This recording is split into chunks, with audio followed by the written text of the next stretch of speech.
The story starts with Jack Reacher coming to a small town called Margrave. He only has cash and a few things with him. At a diner, he scares off a guy who was being mean, then orders some peach pie. Before he can eat it, the cops show up and arrest him for murder. At the station, Officer Roscoe Conklin checks what he has, just a passport, $212, and a French medal from World War II. Reacher doesn't say much, which annoys Chief Morrison, who says he'll throw him in a cell. Detective Finley steps in and moves Reacher to a meeting room. He says Reacher is the main suspect in a rough, professional murder. The victim is hard to identify because the fingers were damaged. Reacher says he didn't kill anyone, especially not in Margrave. He points out that the way the murder was done shows 3 people were involved, not just one. Finley still doesn't buy it and says someone saw Reacher near the scene. Reacher admits he was nearby because he wanted to check out the hometown of a blues musician named Blind Blake. Even with doubts, Reacher is locked up in a cell. While sitting there, he thinks about his childhood on an army base in 1998. He remembers his mom telling him trouble always found him after he got into a fight with some kids. Later, Roscoe gives him coffee, but won't take off his restraints because she's following orders. She says his record came up clean, but leaves with Finley to chase down a lead. They look into a phone number found on the victim's shoe, which leads to Paul Hubble, a finance guy. When they talk to Hubble, he quickly confesses to the murder. Roscoe starts recording, but he keeps talking even though no one read him his rights. He seems super nervous and it's clear he's lying. They arrest him and put him in the same cell as Reacher. Later, Finley tells Reacher to come with him, but Reacher refuses unless the ties are taken off. When Finley agrees, Reacher breaks the plastic restraints like it's nothing. Outside, Reacher wants to leave, but Finley still doesn't trust him. They talk about Hubble's confession and both agree it's fake. Reacher thinks another cop, Stevenson, knows something because of a weird look he gave Hubble. Finley says Stevenson is married into Hubble's family but shrugs it off. Reacher then guesses a bunch of stuff about Finley, that he went to Harvard, is about 40, divorced, and just quit smoking. Finley is impressed and tells Reacher to come inside. In Finley's office, Reacher talks to Stevenson to try and figure out the motive. Stevenson says Hubble was at a family gathering that night, so he has an alibi. After Stevenson leaves, Finley still wonders why Hubble would lie. He hopes Reacher can find out more in prison. Even though Reacher isn't a cop anymore, Morrison wants to keep him locked up until they confirm Hubble's story. Reacher tells the cops to write down Hubble's belongings and tells Roscoe it was nice talking to her. Then they both get sent to a local prison. Officer Spivey tries to do a strip search, but Reacher says it's not legal, and after a tense moment, Spivey backs down. In the cell, Reacher tells Hubble to keep quiet. The next morning, Finley spins his wedding ring and calls his ex, Sharon. He says he misses her and that he's dealing with a tough case in a small Georgia town. After the call, Roscoe shows up with Reacher's military file. Even though Finley doesn't want to hear it, she reads it out loud. Reacher has a top-notch record, over 100 cases solved, each one ending with someone being charged, and a bunch of medals. Finley wonders why someone like that is in Margrave. Roscoe just feels bad for getting him locked up and leaves when Finley tells her to. At the same time, Reacher and Hubble are sent into the main prison area with dangerous inmates. Reacher warns Hubble that he's in danger. Not long after, a prisoner steals Hubble's glasses and shoes and tries to scare him. Reacher steps in, knocks the guy out with a headbutt, and chases the rest away. He grabs a new pair of glasses and walks off with Hubble to the prison yard. At the prison yard, Reacher listens to Hubble spill the truth. Hubble got dragged into crime because some dangerous people threatened his family. If he messed up, they'd torture him in front of his wife and kids, then kill him. He was stuck. In the showers later, a bunch of inmates jump them. Reacher tells them to stop, but they charge anyway. He smashes through them, one by one, taking hits but staying in control. When the guards arrive, they act like nothing happened and move Reacher and Hubble to a safer spot, telling them to stick to a fake story. Next morning, Reacher wakes up to music from Hubble's player. He grabs both breakfast trays. Hubble's still scared, but Reacher figures he's too valuable to be killed just yet. Reacher starts putting things together. Spivey set them up and the ambush was a planned hit. That afternoon, they're released. Roscoe waits outside and gives Reacher his stuff. She admits she lied to get the Greyhound footage to help him. Hubble stays in custody for now. They're hoping he'll finally break and talk. Reacher nods at the plan. He calls her Officer Roscoe, but she reminds him her name's just Roscoe, last name Conklin. While talking, she notices his bruises and offers to buy him dinner. He agrees. They swing by a thrift store for fresh clothes. On the way, he tells her about his life. He travels around with no set home, lives off a pension, and his only family, his brother Joe, is missing. Roscoe asks why he came to Margrave. He tells her straight. He heard a song called Police Dog Blues in a bar, and remembered Joe once talking about the artist, Blind Blake. He later found out Blake's last show was in Margrave. That was enough reason for Reacher to come check it out. He wants to look around the town before dark, so Roscoe drops him off. In town, people keep their distance. Reacher visits a statue of Casper Teal and walks into a barber shop. There, he chats with Mr. Mosley about Blind Blake. Mosley doesn't seem afraid of him since Roscoe already vouched for him. Mosley mentions that the Kleiner Foundation basically controls the whole town. Not long after, KJ Kleiner and Dawson show up. Reacher stands his ground. KJ hints at knowing stuff from Reacher's past in Baghdad and warns that Margrave remembers everything. After that, Reacher heads to the station. A new murder victim just turned up.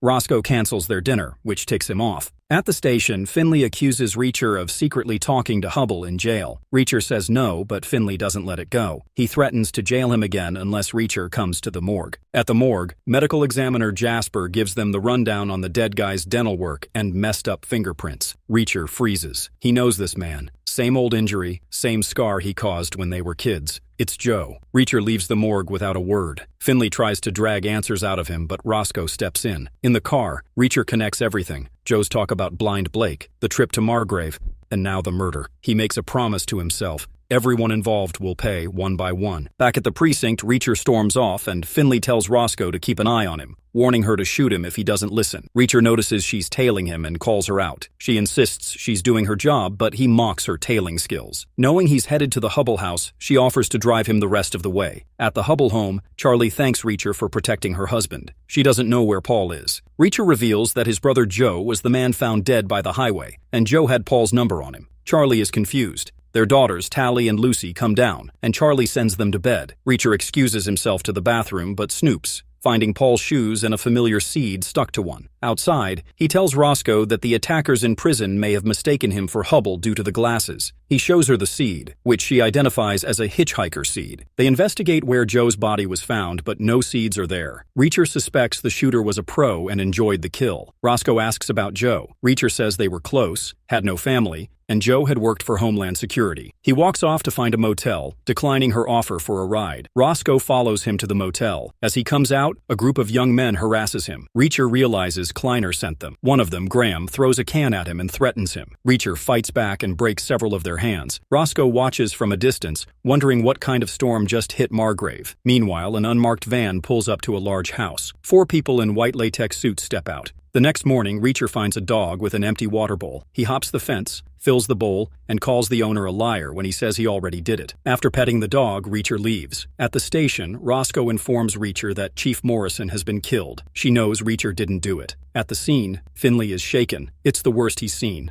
Reacher says Morrison was nailed to the wall just like Hubble described. Inside, the crime scene confirms it. Jasper gives his report, revealing Morrison's gruesome injuries. Outside, Reacher explains to Finley that Hubble warned him of this, but he didn't tell anyone because he didn't know who to trust. Finley suggests Joe might have been dirty, but Reacher denies it. He suspects the Margrave PD is corrupt. Baker didn't stop him from escaping because he knew Reacher was innocent. Reacher trusts Roscoe but questions Finley until Roscoe reveals that Mayor Teal appointed himself acting chief. That confirms Teal's dirty and Finley's clean. Morrison's death was a brutal message. Roscoe and Finley can't handle it alone, so the 3 of them agree to work together. Reacher now believes Hubble might already be dead. Reacher and Roscoe head to the Hubble residence, where Charlie tells them Paul never returned home. Roscoe decides to stay, being armed, but sends Reacher to talk with Finley. Reacher says he needs the Hubble's car and sneaks a knife from their garage lockbox. He warns Roscoe to shoot anyone under 6'5" if they approach. She still refuses to give him a gun. Reacher attends a town meeting where Teal appoints himself police chief. The crowd boos Teal and Finley. Teal insists the murders are unrelated. Mr. Kleiner backs Reacher, saying his brother was a victim too. He reminds the townspeople how he revitalized Margrave and promises to fix the current situation.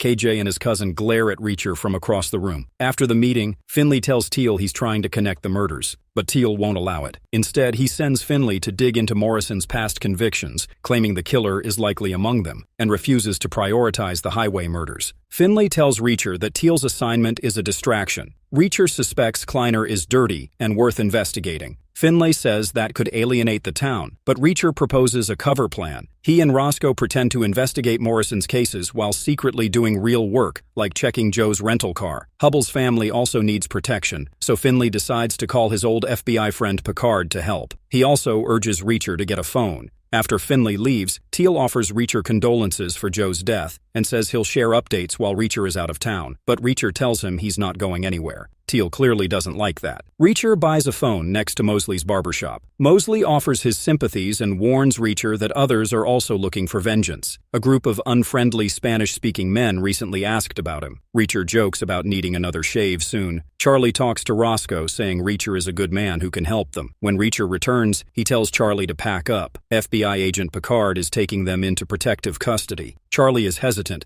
but Reacher insists that's what Paul would have wanted. He admits Paul is likely dead, but Charlie must stay strong for her daughters. Roscoe stares at him in disbelief. He waits outside and sees a child's bike, triggering a memory. In Okinawa, young Reacher once protected a special needs boy named Billy from bullies. In the present, Reacher spots a black car watching him. He hurries inside and grabs Roscoe's gun. A man claiming to be Picard enters. Reacher verifies his identity and helps Charlie load the car. Picard tells Roscoe he's using personal time for the off-the-books operation and doesn't want to get burned. Roscoe promises he won't. Once Picard leaves, Reacher sends Roscoe back to Finley and goes to confront Spivey. He calls Spivey pretending to be Finley and arranges a meeting. At the bar lot, Spivey reveals he's prepared and set Reacher up. A car arrives, a man with a gun steps out, and orders Reacher into the trunk. Reacher refuses, knowing the man will hesitate. He uses that moment to fight back. He and one attacker end up in a knife fight. Reacher gets slashed but escapes when police arrive. An officer chases after him. Reacher shows up at the Margrave PD covered in blood after his plan falls apart. Roscoe patches him up, though he refuses stitches. Finley is frustrated that none of the attackers were caught, which means they can't be questioned. Reacher brushes it off with sarcasm. Finley reviews what they know. Reacher identifies the attackers as South American military, and Roscoe confirms Joe worked for the Secret Service Division, though that doesn't narrow much down. Reacher suspects counterfeiting, especially with Hubbell's background in bank management. Roscoe is still waiting to hear back from the Office of Investigations. Reacher wants to check out Spivey's place, but they don't have public access to a guard's address. Finley sends him home and denies Reacher's request to go drinking, saying the locals are already angry. Before Reacher leaves, Finley assigns Roscoe to keep an eye on him again. Roscoe intercepts him in the parking lot, understanding his need for a drink. She offers to take him to a roadhouse outside of town that might play the blues he likes. She needs to change, and he needs a clean shirt. On the way, Blind Blake plays on the radio. At the roadhouse, they drink beer and chat. A Patsy Cline song plays, and despite Reacher's reluctance to dance, they share a slow dance. He jokes that asking someone to dance usually ends in a fight. She teases him, calling him Frankenstein's monster. It starts raining when they leave. He offers her his jacket, but she declines, and runs to the car. They come across a police blockade because the bridge is flooded. Reacher grabs a gun, but Roscoe calms him. They ask about a nearby motel and get directions. At the motel, Reacher wrings out his shirt, and Roscoe apologizes for not having anything in his size. Reacher buys snacks from the vending machine and finds a Clark bar, which reminds him of his childhood on military bases. He offers Roscoe half, but she prefers Zagnut. He teases her for liking unpopular snacks and jokes about her spicy Cajun craw taters. Reacher sleeps on the floor and Roscoe on the bed. She's never left Margrave, where her family helped build the town, but the Teals used the railroads to swindle locals. Her parents died young, and she was raised by Gray, the former chief detective who later committed the unthinkable act. He used to give her daisies on her birthday. When she asks about Reacher's family, he says Joe was all he had left. He wouldn't have even known Joe was dead if he hadn't heard that Blind Blake song. They both admit it's been nice getting to know each other, despite the grim circumstances. In the morning, they return to Roscoe's house to find the front door open. They sweep the place with weapons drawn. There are muddy footprints, but nothing's missing. Whoever it was wore rubber overshoes, so the tracks could have been left for either of them. On the inside of the door, someone carved a message, "See you soon."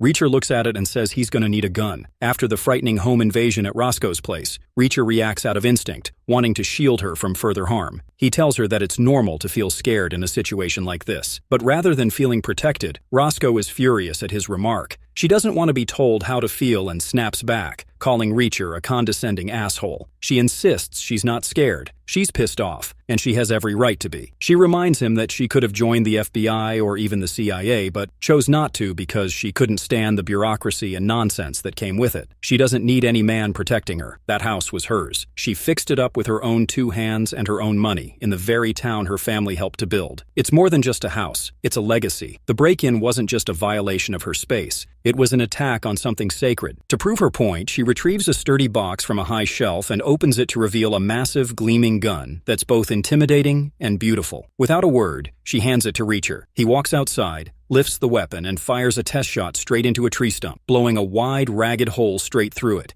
showing just how much power the weapon holds. Afterwards, Roscoe, Reacher, and Finley go together to see Jasper at the medical examiner's office. They need answers about the second body found, and Jasper provides them. The body belongs to Pete Jobling, who worked as a truck driver for a shipping company. His record isn't clean, but his past run-ins with the law are minor, just a traffic ticket and a disorderly conduct charge that a lawyer from Atlanta managed to erase. While still at the office, Roscoe receives an unexpected call from Molly Beth Gordon, a high-ranking officer in the Secret Service specifically serving as a specialized administrative officer. She used to work closely with Joe Reacher, and her voice trembles when Roscoe tells her about Joe's death. She's devastated. Molly Beth reveals that Joe had been the director of the Office of Investigations and had led major anti-counterfeiting operations. His mission in Margrave had been classified, which is why no one on the ground knew the details. Still, she promises to help by sending Joe's investigation files, but only the hard copies. Reacher reminds her again not to send anything digitally, only paper is safe. As they plan their next moves, Finley announces that he's heading over to Spivey's home to investigate further. He wants Roscoe to head back to the police station to keep up appearances in front of Teal, making it seem like she's diligently working on Chief Morrison's murder. Reacher is assigned a separate task, visiting the lawyers representing Kleiner Industries. His job is to dig up anything about Jobling's disorderly conduct charge and see if there's a deeper connection. Back at Margrave PD, Roscoe keeps her cool in front of Teal, telling him that she's going through the list of ex-cons he had handed over. Stevenson, suspicious, asks if she really thinks that's the right approach, and she says yes. Stevenson then mentions that his cousin Charlie and Paul haven't been answering their phones, which has him seriously worried, especially considering everything happening in town. Meanwhile, Finley successfully breaks into Spivey's house. Once inside, he checks the phone logs and notices something interesting. The last few calls made from Spivey's phone were all to Kleiner Industries. But just as he's about to dig deeper, he's ambushed. A man in a police uniform attacks him from behind and begins kicking him mercilessly. The attacker claims he's with the Alton Police Department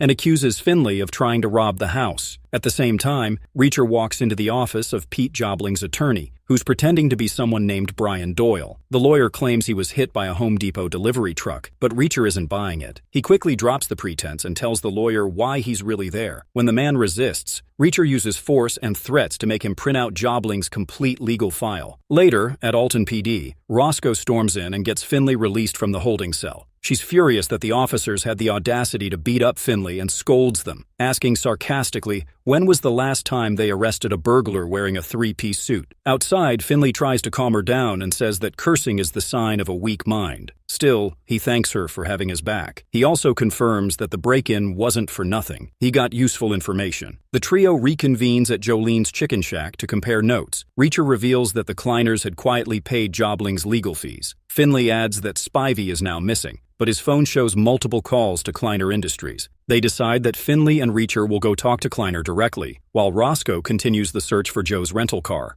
At Kleiner Industries, the meeting with Mr. Kleiner himself goes just as expected. Kleiner coldly denies knowing anything about Spivey or Jobling, brushing off their questions. He tries to pressure Finley into dropping the investigation, but Finley stands firm and warns him that if he tries to interfere again, he'll face serious consequences. On the drive back, Reacher sits quietly, deep in thought. Kleiner reminds him of bullies he and his brother Joe used to deal with, and old memories resurface. Once they return to Finley's house, they agree to lay low. They'll meet again at a motel. Reacher decides to head over to the Blue Cat Bar and Grill to dig up more on Spivey. Meanwhile, Roscoe is going to speak with Mrs. Jobling. While Roscoe is buying personal items at a nearby store, she runs into KJ Kleiner, who corners her and starts talking. He accuses Reacher of war crimes, saying that he murdered civilians during combat but got off scot-free thanks to his military ties. He calls Reacher a killer. Finley, meanwhile, has traveled to Atlanta to attend a team-building event at Axis Financial, where Paul Hubble used to work. Posing as Steve Williams from the Charleston office, Finley learns that Hubble hasn't shown up to work in over a year. Back at the Blue Cat Bar and Grill, Reacher walks in and immediately asks about Spivey. The staff tells him to leave. Instead of backing down, Reacher knocks a man to the ground and demands answers. The man finally confesses that Spivey left with 2 Spanish guys. As Reacher walks out of the bar, he notices a car following him. He leads the vehicle down a remote road into a field, where he shoots and kills both men. When he opens the trunk of their car to stash the bodies, he's shocked to discover that Spivey is already inside, dead, with a bullet wound to the head. Reacher Reacher checks Spivey's body for anything that may be useful in the investigation. Beyond some tobacco, there's not much else to go on, so naturally he piles the 2 dead Spaniards alongside Spivey in the trunk, complete with bone-crunching precision,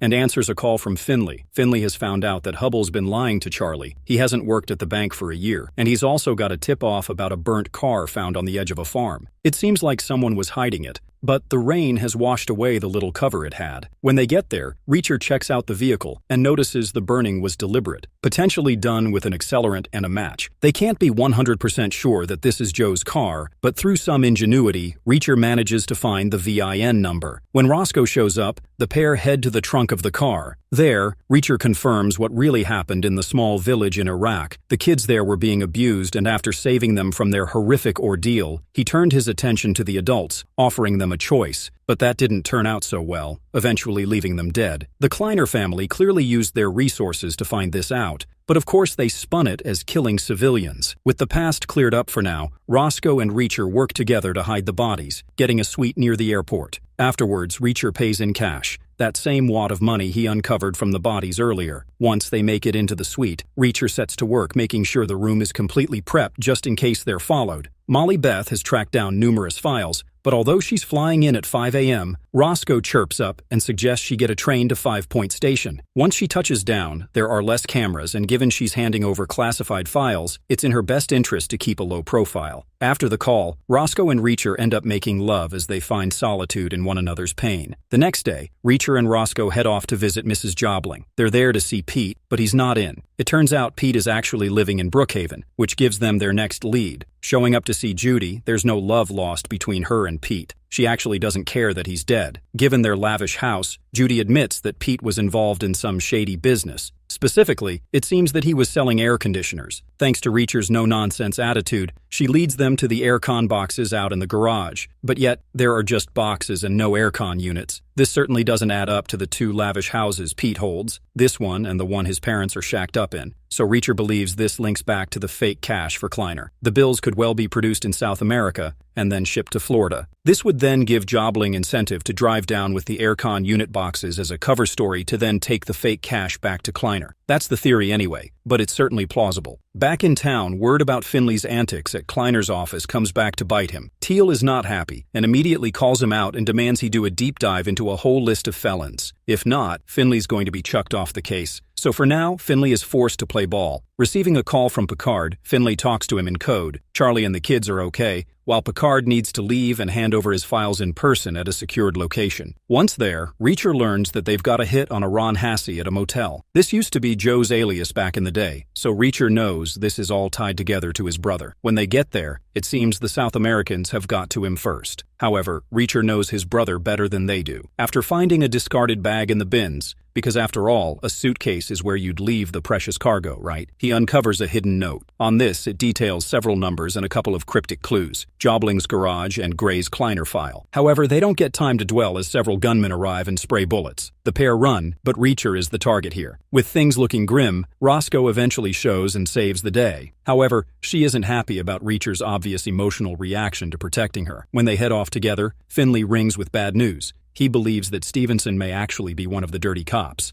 Even worse, he could have recognized Picard's voice and name too, which would have compromised the whole operation. It is possible that he is the one responsible for blindsiding them. Either way, the trio meet in secret again and try to decode Joe's note. He never did anything by mistake, and those numbers appear to be extra leads that could be linked to the animal feed, which Reacher hilariously keeps doubling back to. The note in the shoe and a number for the Memphis Environmental Protective Agency. Needing someone he can trust to help dig deeper, Reacher gives Frances Neagley a call. This lady is a recurring character in the books and someone Reacher clearly trusts. Anyway, he relays all the information and sets Neagley to work finding out more. At the train station, the trio show up just as Molly does. Unfortunately, they lose her at the escalator. Realizing something is wrong, Reacher heads down and finds the suitcase on the train tracks with the files missing. Continuing on, he finds Molly bleeding from the stomach by the side of the tracks. Unfortunately, she passes away right there and then, leading them back to square one. After Molly Beth Gordon's murder, Roscoe, Finley, and Reacher decide to keep pushing forward to find the killers. Back in Margrave, they pass by the house where they'd seen a mistreated dog before. Finley stops the car, and he and Reacher go into the yard to take off the dog's collar that's hurting it. The owner comes out yelling, and Reacher punches him in the face. then puts the collar on him and asks how it feels. The dog hops into the car with them, surprising Roscoe. Reacher asks to be taken to the Hubble house because his car is full of bullet holes. In the Hubble's Bentley, Reacher drives to the police station, where he notices someone has spray-painted a slur on the side of Roscoe's truck. Reacher quickly gets in the car and drives off to confront KJ, knowing he's the one who vandalized Roscoe's truck. Roscoe and Finley try to catch up to Reacher and stop him from doing something he'll regret. Reacher spots KJ's truck outside a cafe and goes in to confront him. KJ insults Roscoe, and a fight breaks out. Reacher quickly puts KJ and his friends on the floor. KJ grabs a knife as Roscoe and Finley arrive just in time to stop Reacher from doing more damage. Mr. Kleiner enters and demands Reacher be arrested for assault. Finley asks Roscoe to take Reacher outside. Roscoe gets a call from Teal, who tells her he found out she's not focusing on finding the killers of the Morrisons. He fires her for bad police work. Roscoe refuses to turn in her gun, and Finley tells her he doesn't want her to either. Finley also says the Kleiners aren't pressing charges against Reacher. Reacher suspects Gray might have left something behind, especially since he gave Roscoe his Desert Eagle a year before he supposedly killed himself. The team goes to Roscoe's place to check the box that the gun was in. Reacher finds a hidden compartment with a key. They don't know what it opens until Reacher remembers Roscoe mentioning that Bald Gray used to visit the barbershop weekly. They go there and talk to Mosley, who says Gray told him not to give the large file cabinet to anyone except Roscoe. The box contains detailed records showing that the Kleiners are involved in a large counterfeiting operation, using fake money to buy loyalty from people in Margrave. Reacher realizes Margrave is the perfect place for this operation, and Finley points out that the Coast Guard blockade has prevented the Kleiners from getting their counterfeit money. The recent killings show that the Kleiners are panicking because they can't supply their customers. Roscoe then realizes Gray was murdered, and she storms out of the barbershop, with Finley following her. Reacher has a flashback to his childhood when his mom made him and Joe apologize to General Bishop for beating up his son. Joe offers an apology, but when Josephine pushes Reacher, he apologizes too. But his apology is that he's sorry both sides of the boy's face didn't get equally damaged. Reacher smirks as he walks away. The lesson is that bad people should get what's coming to them, with no apologies. He shares this with Roscoe and Finley. Reacher gets a cryptic call from Neagley, who tells him she had dinner at 6 instead of 10. Reacher figures out she's referring to him as a civilian, and 10-6 is the military police code for sending civilian police. Reacher needs to go to Memphis, but Roscoe doesn't understand how he'll find her. Reacher explains how he'll track her down, and when he arrives in Memphis, he picks the exact diner where she's at. They go to a public park to talk. Neagley tells Reacher that one of the names on Joe's list was an EPA agent who was murdered during a supposed robbery. The report says he was killed with a 9mm subsonic bullet, suggesting a silencer was used. The robbery doesn't make sense since nothing was taken. Neagley says a Memphis cop had suspicions about the killing, but dropped it when the FBI took over. The cop would meet with Neagley and introduce her to a confidential informant to see if he has any information. Neagley also tells Reacher that the EPA agent's body was savaged after he died. When Reacher connects it to Joe's death, Neagley realizes how important it is to him and warns him to be careful. She also tells him that the EPA agent was investigating high pollution levels in the Mississippi River, and the last page of his report is missing. She says the river section he was looking into was near Chester, Alabama. Reacher says they need to go there. Roscoe visits Jasper, the medical examiner, to see if there was anything unusual about Gray's The Unthinkable Act. Roscoe asks if Gray could have been hit on the head instead of falling as reported. Jasper shows her a photo of Gray's head wound, which has a diamond-shaped pattern. Roscoe acts like that confirms her suspicion and hurries out. Reacher and Neagley arrive in Chester and talk to a fisherman who says Clarin Chemicals was responsible for the pollution, but the EPA didn't do anything. Neagley looks up Clarin Chemicals and finds that it was dissolved years ago and was owned by Kleiner Industries. After visiting Jasper, Roscoe storms into the Margrave police station and punches Teal twice before Finley and Baker hold her back. Finley drags her out, telling her she can't be seen in Margrave because Teal will have a warrant out for her. He takes her to a motel, then gets a call from Picard, who says he can no longer watch over Charlie and her daughters. This works out, as Roscoe can stay with them out of sight. Neagley gets word from her Memphis PD contact that his informant is ready to talk, so she and Reacher meet him at a strip club. They find out the man who killed the EPA agent was known as the Viking. As they leave the strip club, the driver of the police car shoots and kills his partner because he was ordered to stay quiet by the Kleiner group. Reacher and Neagley are trapped in the back of the car. The officer tells them he's going to kill them next, but they kick the back of the seat, making the driver lose control and crash into a river. Reacher and Neagley escape the submerged car and leave the officer to die. They change into dry clothes they find in a donation bin and decide to split up. Neagley goes back to Memphis to find out more about the Viking. while Reacher heads back to Margrave to work with Finley. Finley breaks into Kleiner Industries to find evidence of the counterfeiting scheme. When he enters Kleiner's office, he finds Kleiner dead, his throat torn open in a way known as the Venezuelan butterfly cut. After the death of Mr. Kleiner, Finley talks to Reacher and informs him about the situation. Finley mentions that Reacher believes someone else must be working alongside Kleiner, someone just as powerful, someone who doesn't like chaos and would want to avoid such a mess. Reacher then asks Finley if Kleiner might have left any clues or evidence somewhere, and suggests that Finley should go and check the place thoroughly just in case. Finley responds that he won't be taking his usual car, the Bentley, since it's too flashy and well-known in town. Driving such an expensive car would attract too much attention, and he wants to keep a low profile. Just then, Finley receives a message from Teal, who tells him to come to the police station immediately. When Finley arrives at the station, Teal informs him that Mr. Kleiner has been murdered and that the forensic team is already at the scene. Finley offers to go check it out himself, but before he can leave, Junior Kleiner arrives, visibly angry. Junior accuses Finley of trying to ruin his father's image and legacy. Finley calmly replies that he was just doing his job. At that point, Teal steps in and tells Finley to stay away from the crime scene for the time being, at least until things settle down. Meanwhile, Reacher heads out to get the windows of his car tinted. The mechanic tells him that the work will take 3 days and to return later. Reacher accepts the delay and takes the car with him for those 3 days. At the same time, Picard drops Roscoe off at Paul's family home. He tells her that from now on, she'll be responsible for keeping an eye on the place while he returns to his duty. Picard warns her to keep all the doors locked at all times and to run immediately if she senses any danger. He tells her not to hesitate if something feels off. On the other hand, Reacher and Finley are secretly watching the cleaner's warehouse. Finley is nervous because he feels that he might end up being blamed for something he didn't do. While observing the area, Reacher spots Kleiner's nephew and points out that it hasn't even been 24 hours since Mr. Kleiner's death, and yet suspicious activity has already started. He strongly suspects that the operation involving counterfeit money is continuing. They both agree that the truck might be carrying fake currency and decide to follow it. That night, while Roscoe and Paul's family are having dinner together, Roscoe later steps outside and suddenly feels that someone might be nearby. She warns the family that if they hear her scream, they should immediately run into the forest without stopping. Quietly, Roscoe heads toward the forest where she saw a light. There, she sees a car with 2 suspicious men sitting inside. She accidentally steps on something that makes a sound, and the men become aware of her presence and start chasing her. Roscoe runs back to the house and shouts to Paul's family to run. Everyone flees into the forest while Roscoe lures the men away and eventually manages to kill both of them. Meanwhile, Reacher and Finley continue tracking the suspicious truck. Late at night, the truck stops outside a hotel, and Kleiner's cousin books a room to stay in. Reacher and Finley wait until the room's lights are switched off, and then they move in to investigate the truck. Reacher climbs on top of the vehicle, knowing that trucks like these often have very thin metal sheets on the roof to reduce weight. He carefully cuts through the roof and checks the contents, only to find that the truck is completely empty. Kleiner's nephew then shows up and inspects the truck thoroughly.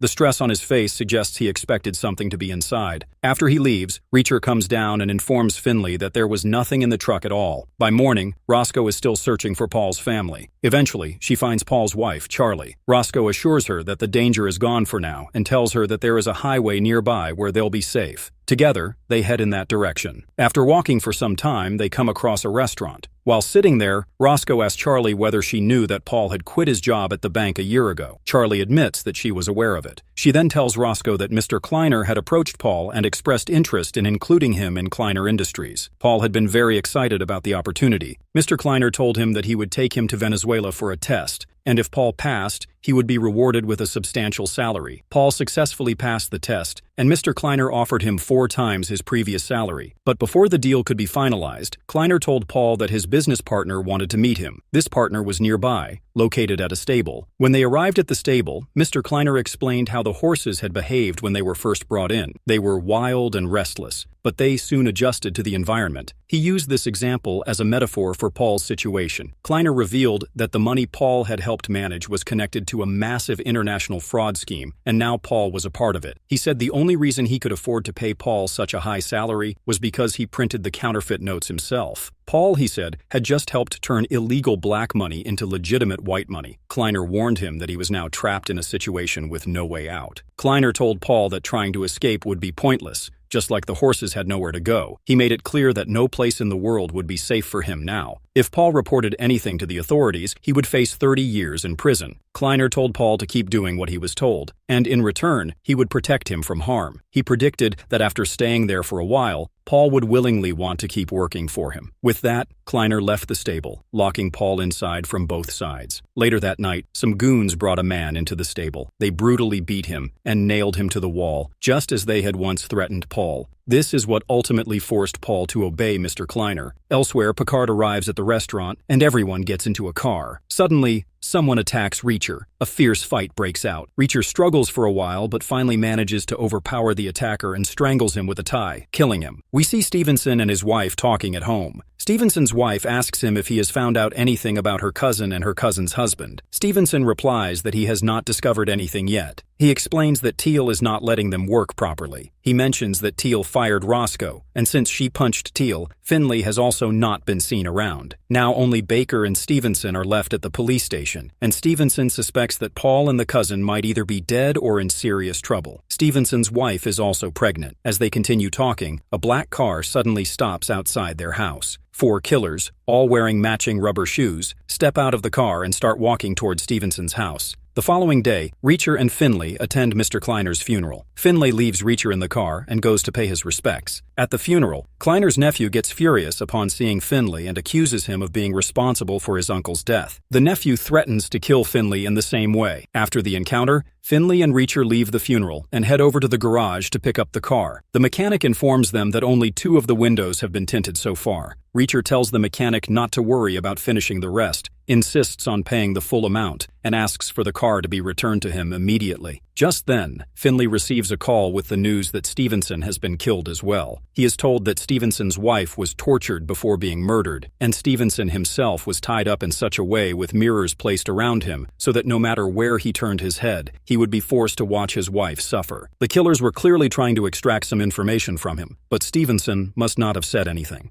Reacher analyzes the situation and concludes that there could be 2 reasons why Stevenson was targeted. 1, because he was Paul's relative. 2, because Reacher and Finley had disappeared for 2 days, and the killers might have assumed Stevenson was involved with them. Reacher regrets that if Stevenson had actually joined them, they might have been able to protect all 3 of them. Soon after, Teal calls them both in. At the station, Teal tells Finley that he is being fired for failing to perform his duties properly. He warns Finley to leave town and find a clerical job instead, saying that police work is not meant for someone like him. Teal turns to Reacher and tells him he is not a real police officer and needs to get away from the crime scene or he will be arrested. Teal adds that he will be recruiting real policemen now. After Teal storms off, Finley says that as Stevenson's senior officer, it is his responsibility to go and inform Stevenson's parents that their son and daughter-in-law have passed away. Reacher says he will take the last real policeman of Margrave out to dinner. At the restaurant, Baker tells Reacher that he has known Stevenson since childhood. He asks Reacher who he thinks is behind the recent murders. Reacher answers that Morrison, Kleiner, and Stevenson were all killed in a very staged and dramatic way. He points out that Roscoe had managed to kill one of the attackers when they came for her, and wonders why no one had come after Baker. Baker remarks that it almost feels like Reacher is behind everything. Reacher explains that when the killers tried to attack Roscoe, he was with her, and when Pete Jobling and his brother Joe were murdered, he had been in Florida. Baker insists that as a police officer, his job is to first suspect any outsider. Reacher replies that he is not the only outsider in town. Finley arrived a year ago as well. Baker starts thinking deeply. Reacher adds that every time something happens, Finley seems to be conveniently somewhere else. He also reminds Baker that Finley went to interrogate Paul and that Paul had admitted something was wrong around the time Pete was attacked. Reacher declares that he is going to visit Paul's house that night and check it thoroughly. He hopes to find some clue or error that might help them. Baker tells him to inform him if he discovers anything. After leaving the restaurant, Reacher goes to a local shop to buy some clothes for himself. While there, he sees a knife that he likes and purchases it too. That night, he heads to Paul's house. Once there, he turns on the television and increases the volume to cover any noise. He smears ink on his face and makes full preparations, as he suspects that if Baker is involved with the killers, then someone will come after him too, in an attempt to stop him from finding evidence. Meanwhile, Finley travels to Mississippi and arrives at the home of Stevenson's parents. He introduces himself and tells them that he worked with their son. At the same time, the killers arrive at Paul's house. One of them is Kleiner's nephew. A driver accompanies them. At this point, Reacher is hiding in the bushes outside the house. The 4 killers enter the house, thinking that Reacher must be inside because the TV is on at high volume.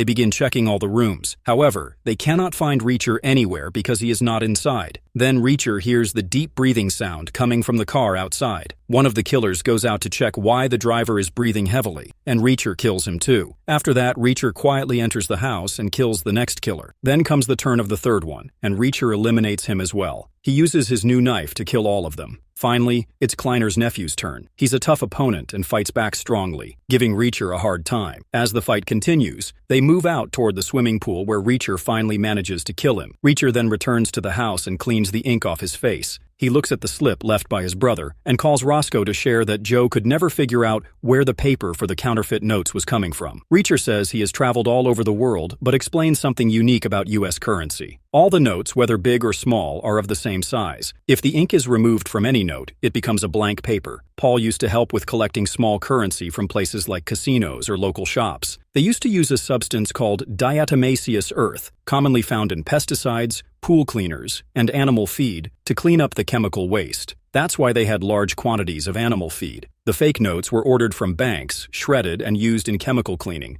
They printed old-style notes from the 1990s because those didn't have magnetic wires. The fake notes were then loaded into trucks and sent to other cities. Roscoe responds by saying that they'll need a lot of fake notes as evidence for the police. Reacher assures her to leave that to him and asks where she is. Roscoe tells him she's at Picard's house. They wish each other good night and end the call. Reacher then calls Finley and tells him to meet him at Pete Jobling's house. But just then, some goons show up where Finley is staying. Finley panics and says that 3 armed men have arrived to kill him. Reacher asks if he mistakenly parked his car right in front of his room, and Finley confirms he did. Reacher gives him quick instructions. First, pick up a gun, then turn on the television and increase the volume. Reacher asks about the building's age, and Finley says it's around 70 or 80 years old, probably built in the 1960s. Reacher tells him to grab a knife or anything that can break a wall and use it to break through to the adjacent room. Finley does as instructed and escapes through the next room before the killers arrive. He then punctures the tires of the killer's car and drives away, thanking Reacher for saving his life. Reacher tells him to meet at Pete Jobling's house in the morning. When they arrive there, they find that the house had been burned down during the night. No one was inside when the fire happened. It was clearly done to destroy any possible evidence. Reacher tells Finley that the previous night he had taken down 5 goons at Paul's house, including the cleaner's nephew. Suddenly, Reacher has a realization and says they had checked the garage at Pete Jobling's new house, not his parents' house, which is likely the one Joe had actually visited. They rush to Pete Jobling's parents' house and begin searching the garage. Jobling's mother comes out and asks if they already knew her son was dead the last time they visited. Reacher tells her that he did, but he didn't want to make her sad. She silently walks away. Reacher and Finley continue their search and eventually find a box filled with fake notes.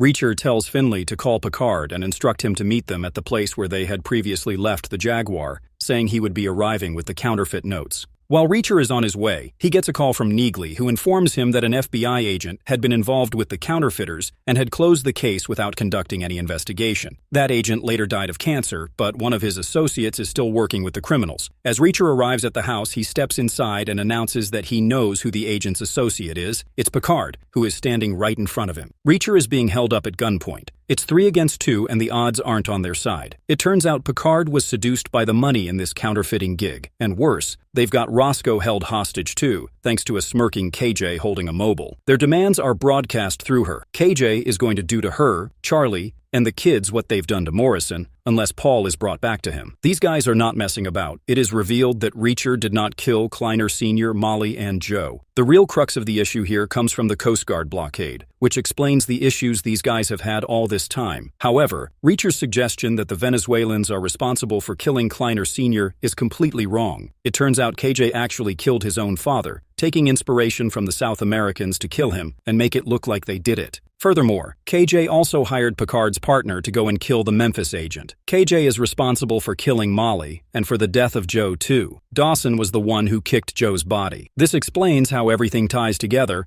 and as for Teal, he's as crooked as can be, and with Kleiner pouring money into financing the town, he's hardly complaining. To outsmart Picard, Reacher takes advantage of the fact that Picard is tasked with watching his every move. KJ orders Picard to go and find Hubble. He's the one loose end in all this and needs to be dealt with accordingly. Reacher hits the road with Picard where the pair show up at a diner where Reacher orders himself a piece of peach pie. He also tries to work out where Hubble is located in order to protect his family. So Reacher checks a map and deduces that Paul is in Augusta, 2 hours outside Margrave. Just before they leave the diner, Reacher stabs the tire with a fork, which in turn forces a standoff between them. When they're halted by a flat tire, Reacher tells Picard that they both need to stay alive for the time being, and with a gun apiece, Picard promises not to kill him. Reacher has other ideas. He shoots Picard down and takes off for Augusta, where he soon finds Paul. As for Finley, he drives with Reacher back to the police station, where Reacher straight up smashes Baker against the cell bars with his car and saves Finley's life. Just before they leave the station, Finley watches as Baker dies. The time is now. The trio work together to grab as many guns and as much ammo as they possibly can. While they work, Neagley shows up too, and she also starts to load up for the final fight. Naturally, they arrive at Mosley's to formulate their plan to break the kids, Charlie, and Roscoe out of Kleiner's warehouse. Picard does die in the final fight. It begins with Reacher starting a fire to distract all the goons inside. Paul's job in all this is to get his kids and wife out of the thick of action. Reacher, Finley, and Neagley meanwhile work together to take out as many of Kleiner's goons as possible. Of course, this leads Reacher along to Roscoe and Charlie, whom he manages to save and help untie. There are several significant one-on-one fights here. Picard and Finley skirmish, with the former having recovered from his gunshot and seemingly made it back to the warehouse before them anyway. That doesn't last for long when Finley literally squashes him to a pulp. Good grief, talk about a Mortal Kombat fatality. As for KJ and Teal, Roscoe and Teal square off together. There's obviously bad blood between them given what happened with Gray, and she ends it with several gunshots to the head, one of which straight through his eyeball. This leaves Reacher to go after KJ, who of course monologues like a true villain. This gives Reacher enough time to go after him, getting the jump, and eventually leaving him burning to death. Reacher survives despite the explosion that ensues and immediately embraces Roscoe as the two kiss. It's done. The bad guys have been killed. Roscoe's story ends with her confirming that Reacher needs to stick around to answer some questions. That's not who he is, though, and he informs Roscoe that he needs to keep moving and continuing on. She hands over an empty Clark bar, though, complete with her number on an inside joke the pair shared earlier in the season. Roscoe is going to try to rebuild the town. Although Reacher suggests that she run for mayor, there is a position now available after all. Finlay chooses to go back to Boston. After saying his goodbyes to Roscoe, Reacher does the same thing for Finlay, who's still twirling his ring on the table in the diner. There's a new level of respect between the two now, typified by him buying the pair a slice of peach pie. This has been something of a recurring joke between the pair, this idea of not eating fatty food, and seeing Finlay do just that shows a shift in his character. Finlay is going to go back to Boston. He stops spinning his life away, typified by the ring twirling, and is actually going to live his life properly now. He's also adopted the dog for himself too, which he's decided to name Jack. Moreover, just before Reacher leaves town, he drops by the spot Joe died and buries his medal as a sign of letting go of the past and moving on. Then Reacher gets back on the road. After some time, we see Franz is free falling from a helicopter, landing on his face, succumbing to his death in an instant. Later, Reacher is seen doing some shopping from a thrift store. However, he doesn't have the full amount, so he excuses from the cashier to go and withdraw some cash from the ATM. Fortunately for the woman using the ATM,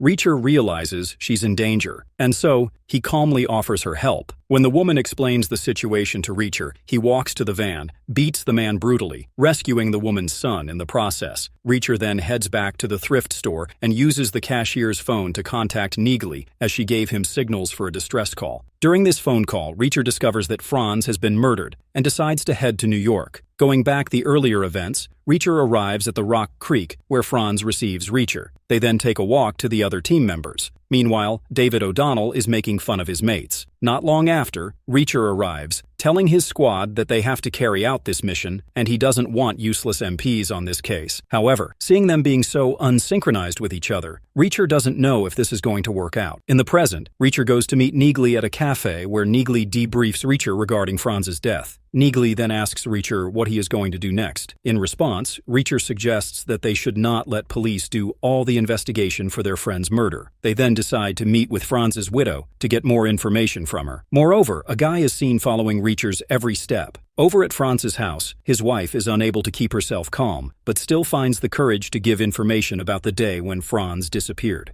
During their investigation, Reacher discovers that Franz didn't bring work home ever. He just wanted to be 100% present for his wife and his son, Mikey. Just then, Mikey speaks up, saying that no one should mess with the special investigators. Neagley then uses this opportunity to teach Mikey how they became friends with his dad.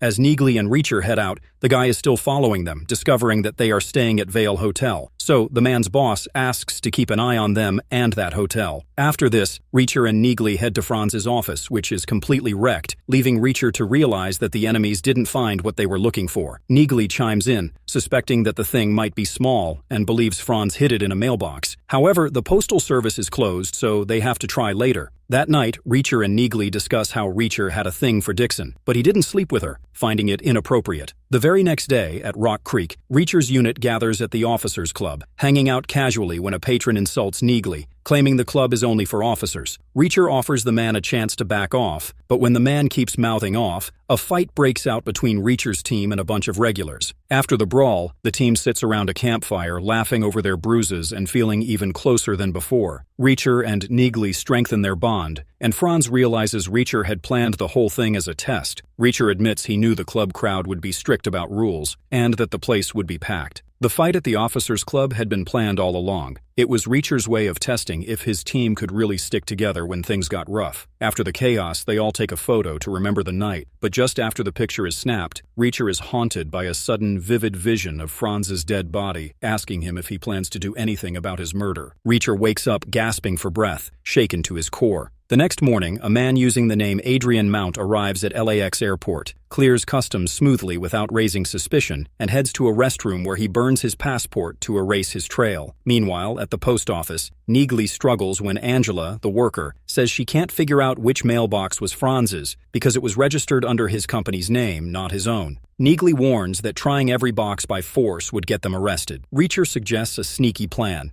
Neagley distracts the staff while he figures out which box Franz would have chosen based on his personality and habits. As Reacher tests boxes one by one, an older lady notices him and doesn't believe his excuse about forgetting the box number. Even so, Reacher manages to find the right one just before a worker notices him. Back in the car, they sort through the mail, mostly junk, but find a USB drive. Neagley tries her laptop but realizes it can't read it. Reacher borrows her car, saying he needs to get a gun. At a local church, Reacher talks to a priest, pretending to ask about a cousin to dig up information about local drug dealers. The priest points him to a dealer named Dumont, east of Rockaway, who's known for supplying addicts the church tries to help. Reacher finds Dumont's spot, beats up 2 dealers, steals their cash and a gun, and returns to the church to donate the stolen money to the outreach program. Meanwhile, somewhere across Los Angeles, AM meets with 2 shady passport forgers. After getting his new fake IDs, he kills both forgers brutally, one with a slash to the throat, the other by stabbing. Later, back at the hotel, Reacher and Neagley find their rooms have been broken into and trashed. While checking for danger, they catch someone hiding and realize it's O'Donnell, another member of their old team. O'Donnell explains he had been off the grid, camping with his family in the woods, and only just saw Neagley's message. He's crushed to hear about Franz's death and swears they will get justice. They finally plug in the USB, but it's heavily protected. They only have 3 chances in 2 minutes before the data erases. Under pressure, they think about what mattered most to Franz. O'Donnell suggests that Franz respected Reacher more than anyone. Trusting that idea, Neagley types in Reacher's name and it works.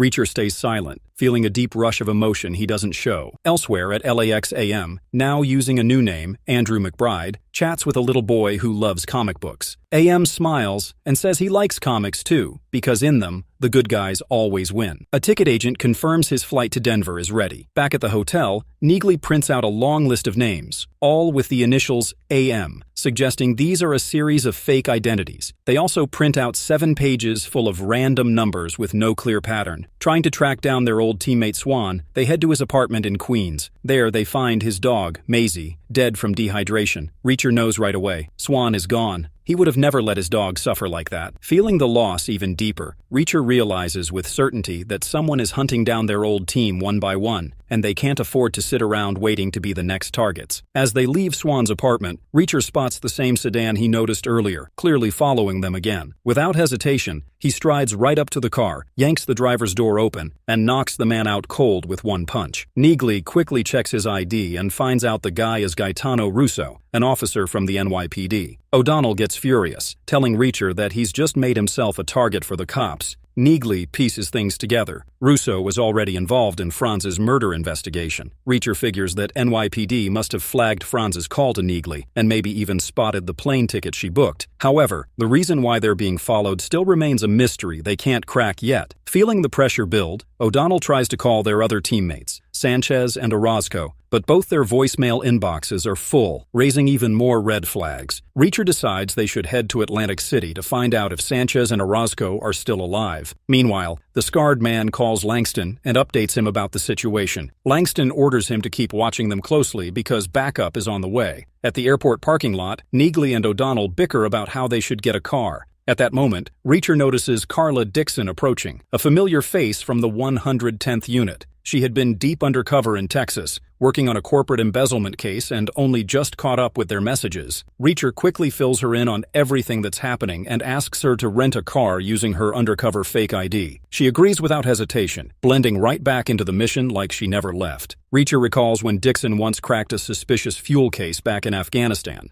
Aviation fuel seemed to vanish only when Humvees were flown back to the U.S. She had warned him then. Something bigger was being smuggled inside those trucks, not just fuel. That memory sticks with Reacher even now because Dixon's advice had been clear. In any investigation, small details always matter. She had even joked afterward, telling him to grab her a beer to celebrate, but he had politely passed. Back in the present, Dixon looks through the papers they found in Franz's mailbox, mostly random numbers that don't seem to make any sense. However, she notices something strange. The fifth page has 27 numbers while all the others have 26. It's a small but important clue. O'Donnell wonders aloud if James Barr could be involved somehow, but Reacher shuts that theory down immediately. Barr's style doesn't match this situation, and besides, he owed Reacher a big favor from Indiana, so it wouldn't make sense. Meanwhile, the scarred man discovers that the rental car is registered under Dixon's fake name and reports back to Langston. Langston is thrilled to hear that they're all together and orders the scarred man to finish the job by tomorrow. In Atlantic City, the team arrives at the last known workplace of Sanchez and Orozco. Just like with Swan, the place has been stripped clean of anything personal. Only Swan's home had even a few personal touches left behind. While searching, O'Donnell finds a photograph from their very first night together as a team. Reacher notices he's not in that particular photo. Nearby, he also spots a framed picture of Sanchez with a woman, and they take it as their next lead. They head over to Lucky's lounge, hoping to find more answers. At the bar, Reacher and Neagley approach the woman, who introduces herself as Milena, while Dixon and O'Donnell wait outside. Two shady guys at the bar lead Reacher and Neagley to the back office, but before they go, the bartender secretly warns Milena to run. She makes a break for it, but Dixon and O'Donnell are quick to notice and chase after her. Inside the back office, Reacher and Neagley fight off the two thugs who tried to ambush them. Outside, Dixon catches Milena, who is breathless and panicked. Back inside the bar, Milena apologizes for running away. She says she recognized their faces from old photos of Sanchez, but didn't know who she could trust. The bartender then tells them a scarred man had been asking questions too, pretending he was a friend of Sanchez and Orozco, and searching for a digital storage drive. Milena had gotten suspicious and tried to call Sanchez, but got no response. Realizing then that something bad had definitely happened, O'Donnell asks if she knows anything about what Swan or Orozco were working on with Franz. Milena explains that a few weeks ago, Orozco and Sanchez had been working on something important with Franz. Swan's name had come up during their conversations, but it seemed Swan wasn't directly involved. When they break the news that Franz is dead, Milena freezes completely. She starts fearing Sanchez and Orozco might be next. Neagley calms her, says nothing's confirmed yet. Milena remembers the last time she saw Sanchez. He got a call. Someone said, $650 at $100,000 each. It rattled him. He left fast, and that was the last time she saw him. The crew figured the cash might have been jacked from a casino, so they pulled up at Neptune Casino. The guess was that Sanchez and Orozco worked freelance security, maybe caught wind of something shady, and hollered at Franz for backup. When a waitress named Ellie rolled up to take their order, Reacher didn't bother with food, told her to bring out the head of security. That's when David Wright showed up. Soon as he saw them, he knew, recognized them from stories Sanchez and Orozco told. Shock hit him when they mentioned the two might be dead. Dixon tossed him the pages full of numbers, hoping he could crack them, but the guy was clueless. Reacher threw the gambling scam theory on the table, but Wright claimed the books were clean. Still, he offered to reach out to the other casinos in town and let them crash in a suite while they waited. Inside the suite, everybody opened up. Dixon spoke about being engaged, called it off after thinking her man was messing around. Turns out, the girl he'd been texting was just his niece. Even though it wasn't cheating, the whole thing made her realize she didn't want a dull relationship. That guilt pushed her to take the deep cover job. Neagley had been stacking cash for her dad's care. Reacher explained his wanderer lifestyle, called it freedom, said living the regular life felt like being boxed in. Dixon asked if he ever felt alone, but he didn't give her an answer. Later that night, Reacher dipped out to stare at those numbers again. He saw Dixon working a blackjack table, racking up wins like a pro. Then security stepped in, accused her of counting cards, and kicked her out, nice and quiet. The scarred guy sat close by watching. Dixon and Reacher took a walk, started talking dreams. She wanted to wreck corrupt agencies, build something real with public funds, even start a watchdog group. She asked why they never hooked up back in the day. Reacher said it wasn't right, not with their ranks. That's when they clocked a tail. 2 men, a car, creeping behind. Reacher figured they were being hunted and pulled Dixon toward a construction site. It got messy. Reacher took one out with a trowel. Dixon used the other as a shield and dropped him. Reacher caught up with the scarred bastard and shoved him under wet cement. No ID on them, but one had a burner. Langston's number popped up. Reacher called him. Langston threw some threats, but his voice cracked. He was spooked. In the ride, they found files on all of them, plus a New Age Technologies parking pass marked from the day before. Reacher clocked they were dealing with pros. They patched up each other's wounds back at the hotel. Sparks flew, and they gave in. Outside Denver, AM met a guy at a quiet pull-off. The man said the shipment was loaded, $650 on a truck, GPS tagged, pointed to ambush spots on a map. AM said the weapons were headed overseas and no driver would get hurt. Next morning, Reacher and Dixon filled in the rest of the squad. Wright dropped by with an update. Sanchez and Orozco were found in the Catskills, bodies beat up like Franz's, been dead for a while. No hotel logs matched the AM aliases. Competitor casinos ran their audits. Everything added up.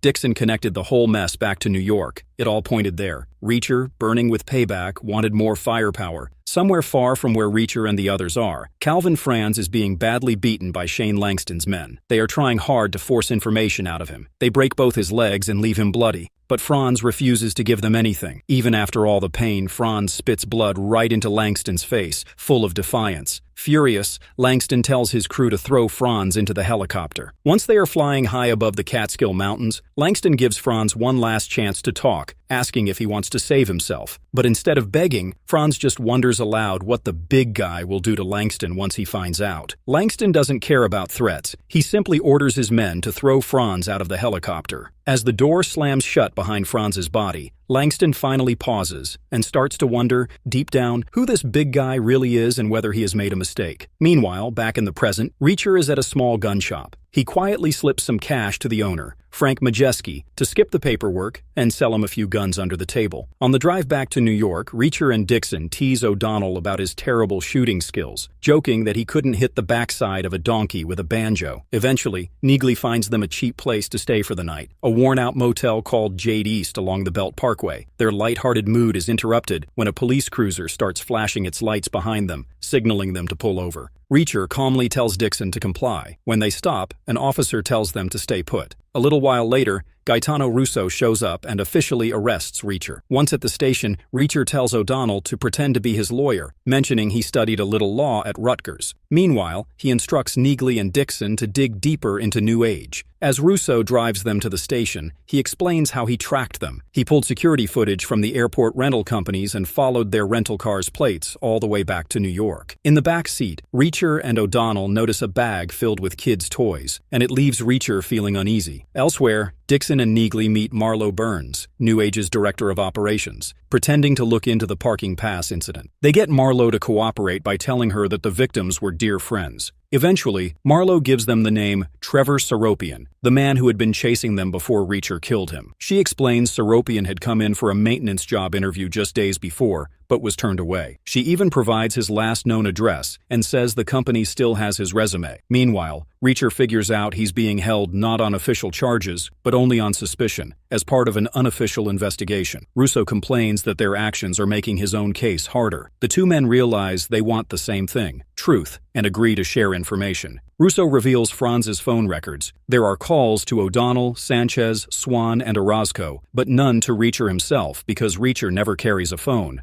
Reacher offers a deal. They share clues. They discuss the phrase, 650 at 100K, guessing it might mean $65 million, though nobody knows for sure. Russo accuses Reacher's friends of being criminals, but Reacher fires back, accusing Russo of conducting a dirty investigation by following them secretly and avoiding proper arrests. Russo denies it, but the tension lowers when O'Donnell asks everyone to stay honest. Russo then shares a breakthrough, a memory card found in Franz's office printer. On it, there's an image of Ajari Mahmoud, a dangerous weapons dealer flagged by Interpol. Sanchez's notes pointed straight to him. Reacher quickly realizes the connection. Sanchez and Orozco were investigating something much bigger. Seeing the familiar initials AM, Reacher grabs the list of fake names from earlier and tells Russo to have Homeland Security track every alias tied to Mahmoud. Reacher and O'Donnell know now that they're tangled in something far more serious than they ever expected. Flashing back to their military days, Reacher, Dixon, O'Donnell, and Swan arrive at a crime scene outside an officers' club. A young soldier, Private Sims, has been shot in the back. O'Donnell guesses it was a drunken bar fight gone wrong, but Swan points out that Sims wasn't even inside the bar that night. Reacher looks closely at the scene and realizes the important truth. Sims had been running when he was shot, not fighting. As Reacher studies the crime scene around Private Sims, he notices muddy rainwater soaked into the cuffs of Sims' pants, as if he had tripped while desperately running for his life. Reacher also spots ink smudged on Sims's hand that looks like a kite, which triggers something in his memory about drug running. Lieutenant Colonel Hortense Fields arrives soon after, taking a quick look around and asking for updates on what the team has found.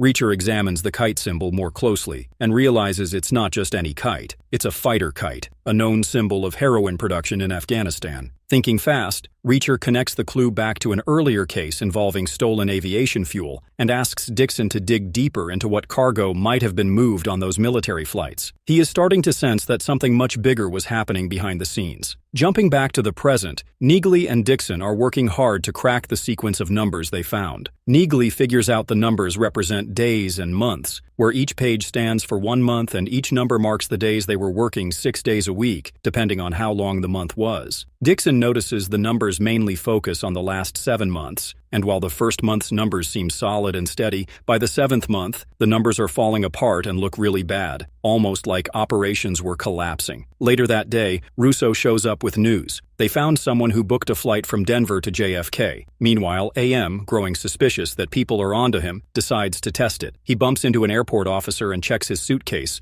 only to find it empty, confirming his fear that he's being watched. Acting fast, AM burns his ID and calls Langston, telling him he's running behind schedule. Langston gets angry and worried about missing their deadline, but AM stays calm, telling him not to stress because he's done this kind of thing many times before. When Langston asks how AM will get a new ID, AM notices an ad for a cosmetic surgeon named M. Elzogby and quickly hatches a plan. Meanwhile, Reacher and O'Donnell finally get released from custody and head back to meet Dixon and Neagley at the motel. Reacher calls Barbara Gottelsman, who lives next to Trevor Seropian, to confirm if Seropian still lives there. She confirms he does. Acting quickly, the team moves out. Neagley picks the lock to Seropian's place, and Reacher throws a pipe bomb to flush out any enemies inside. They storm in, take down the people inside, and Reacher spots a nearby parked car that seems to be watching them. When the driver realizes he's been seen, he panics and speeds off. Neagley climbs onto the motel roof to get a better view as Reacher chases the car. During the chase, Reacher grabs a heavy barbecue stand and hurls it straight into the car's window, causing the driver to crash. Reacher drags the man out and tries to get answers, but the driver, who turns out to be Brian Collins, a New Age employee, suddenly suffers a heart attack and dies before saying anything useful. Reacher tries to save him but can't. He heads back to Seropian's place disappointed and tells the others that Collins died before they could get any info. When they return to the motel, Russo is there waiting and he's furious about their reckless behavior. Reacher isn't surprised at all because he already suspects they've been set up. They start thinking it through and realize that no smart assassin would leave their real address behind like Seropian did, meaning either the address was fake or Seropian was bait left by New Age. Russo warns them that if they keep running wild, their partnership is over. He's already covering for them by giving wrong descriptions to Barbara Gottelsman during her statement. He also says the trap they set has now made their list of aliases useless, as AM knows he's being hunted. Russo promises to get a warrant to search New Age, but orders them to stay put and behave while he handles it officially. Reacher, as usual, ignores the warning. Instead, he and his team smash through New Age headquarters gates with their car. Reacher tells everyone to grab anything they can, documents from HR, files from the server room, and anything from the Director of Operations office. While looting the place, Reacher stumbles across a framed photo of New Age employees and instinctively takes it with him. Later, as they burn their disguises to to destroy evidence, the team gets hit with a shocking realization. Tony Swan, one of their own, is in the photo working for New Age. The team is deep in discussion, trying to figure out if someone from their own circle could have betrayed them. O'Donnell throws out the idea that maybe Swan helped track them down, but Reacher quickly shuts that down, saying he trusts Swan because of their past missions together. They dig up more info and find out Swan had been working for New Age as the assistant director of security, reporting directly to Shane Langston, who was the big boss in charge of security. The dead driver, Brian Collins, had also been part of that security team. Neagley begins to suspect that Marlo Burns might have known they were heading into a setup the whole time. O'Donnell decides to dig deeper into every New Age employee to see who else might be involved. Over in New York, Russo is catching heat from his boss, Lieutenant Drew Marsh, for letting the 110th Unit break into New Age. Russo feels frustrated because the burglary slowed their investigation, but Marsh doesn't want excuses. He demands updates. Russo tries to explain that he warned Reacher and his team not to act recklessly, but Marsh is having none of it. Meanwhile, the next morning at a diner,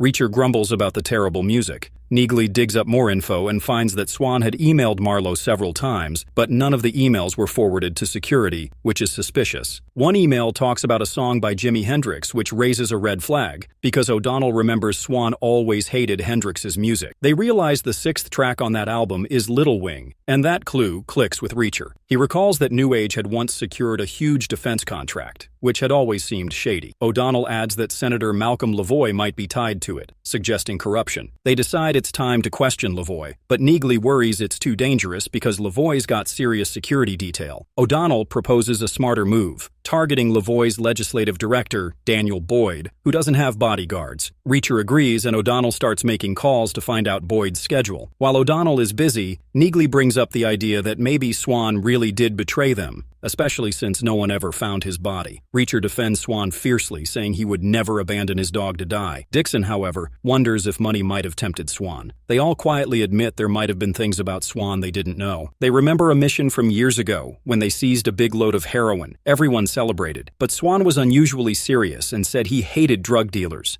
Neagley reminds them that one bag of heroin had gone missing during that mission and was later found in Swan's vehicle. Reacher had believed Swan's story back then, but Neagley had her doubts. Later, Neagley quietly tells Reacher she thinks he's trying so hard to prove Swan's innocence because he doesn't want to feel guilty about their teammates' deaths. Determined to move forward, the group gets ready to act on the information O'Donnell found. Meanwhile, in Colorado, AM murders a doctor and his secretary and steals their identities before disappearing again. Back with Reacher's team, O'Donnell tracks Daniel Boyd to a fundraiser happening in Boston. Reacher and the team pack up and head there, preparing for action. On the way, Reacher jokes that he never brings extra clothes because he hates carrying luggage. At the fancy fundraiser, Neagley and Dixon dress up looking completely different from their usual tactical selves, and Reacher jokes awkwardly about how strange it feels to see them so dressed up. Dixon wears a sleek gown that even throws Reacher off a little. At the event, Dixon pretends to be a lost guest and lures Boyd into a private corner, while Reacher and O'Donnell stay close, watching his moves. During the surveillance, O'Donnell gets a surprise call from his kid, which catches Reacher off guard, seeing a softer side of him. After the show, Boyd gets caught doing drugs with Dixon, and Lieutenant Oscar Finley and his team arrest him. In the interrogation room, Boyd tries to act tough, but Finley holds his ground. Reacher and O'Donnell, pretending to be FBI agents, threaten to ruin Boyd's life by exposing his drug habits and affairs unless he talks. Feeling trapped, Boyd gives in and reveals that Little Wing is the code name for a secret missile defense software project that New Age developed. He explains that the technology could bypass traditional defenses and that Senator Lavoie is trying to sneak it through Congress. Boyd also shares that New Age has two separate facilities, one in New York for developing the software and another in Denver for building the hardware. After squeezing all the useful information out of him, Reacher and O'Donnell leave. Reacher casually tells Boyd he's not even a real cop.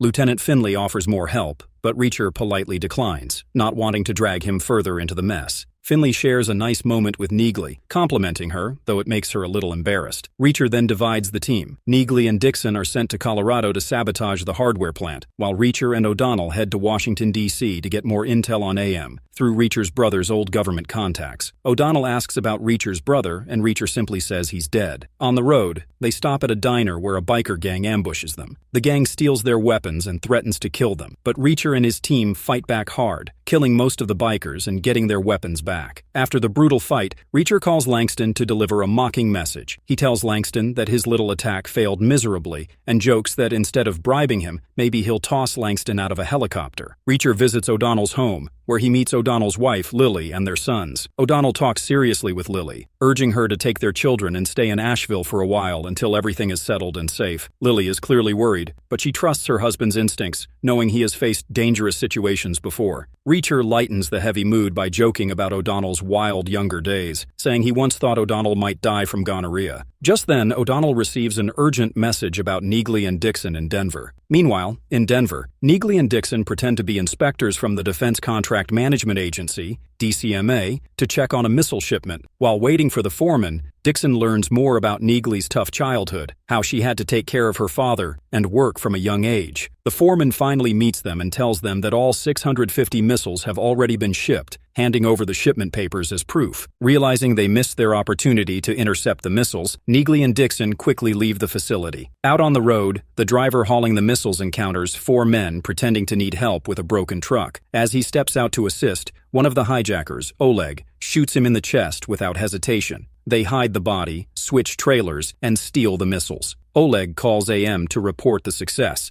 assuring him that the GPS tracking worked perfectly and that the driver's death won't be a problem as long as New Age gets its money. AM seems calm, telling Oleg to continue switching trailers and head toward New York. Meanwhile, back in Washington, D.C., Reacher and O'Donnell meet with Homeland Security agents Omar Karim and Hernandez. The agents explain that AM is practically invisible. Only 3 voice recordings of him exist. He has a long history of helping terrorists buy dangerous weapons. Reacher reasons that AM likely uses bearer bonds for payments because they are anonymous and easy to move across borders. He figures that AM will have to show up in person to complete the deal, giving them a rare chance to capture him. The agents promise Reacher that AM will be brought to justice, but Reacher warns them that if his team reaches AM first, they will kill him and his crew without hesitation. Back in Colorado, Neagley and Dixon realize that the foreman must have tipped off New Age about their visit. Suddenly, they find themselves ambushed by the hijackers. A brutal gunfight breaks out, and they manage to kill or drive off their attackers. Afterward, Dixon calls in an anonymous tip to the police and asks Neagley to recover the shipment manifest. To their shock, they discover that Tony Swan's digital fingerprint had authorized the missile shipment back in New York. Reacher considers the idea that Swan was either forced into helping or that someone forged his authorization. However, Dixon points out that New Age's headquarters has such tight biometric security that it's unlikely anyone could have faked it without a big scene. The mystery around Swan deepens. After the call, O'Donnell bluntly asks Reacher if he is prepared to kill Swan if necessary. Reacher doesn't answer. He simply walks away, needing time to think. As he reflects, he remembers a mission from their military days when Swan and their team tried to bust drug dealers. During a drug deal, a young delivery boy recognized Swan's face, leading to a violent shootout where many of the dealers were killed. Swan had been badly injured while shielding Reacher from gunfire, and afterward, Reacher had promised Swan that he owed him his life. In the present, Reacher is picked up by 2 government agents, Seaver and Hart, who inform him that Senator Malcolm Lavoie wants to offer him a deal. Reacher agrees to meet Lavoie at the Smithsonian National Zoological Park, where Lavoie is a board member. There, Lavoie introduces Reacher to Daniel Boyd, who already knows that Reacher and O'Donnell are not really FBI agents. At the meeting, Boyd sarcastically rattles off Reacher's name, background, and military achievements, clearly trying to get under his skin, which annoys Senator Lavoie. Lavoie quickly shifts the conversation, bringing up the Margrave incident where Reacher had helped take down a huge counterfeiting operation. Lavoie now asks Reacher to do something similar, to help shut down the dangerous missile project linked to New Age. Reacher points out that the Little Wing missile technology is incredibly dangerous, capable of endangering both civilian and military aircraft, and that terrorists could easily get their hands on it if things go wrong. Lavoie firmly denies having anything to do with terrorists, but admits that he supports the project, claiming it's for national defense.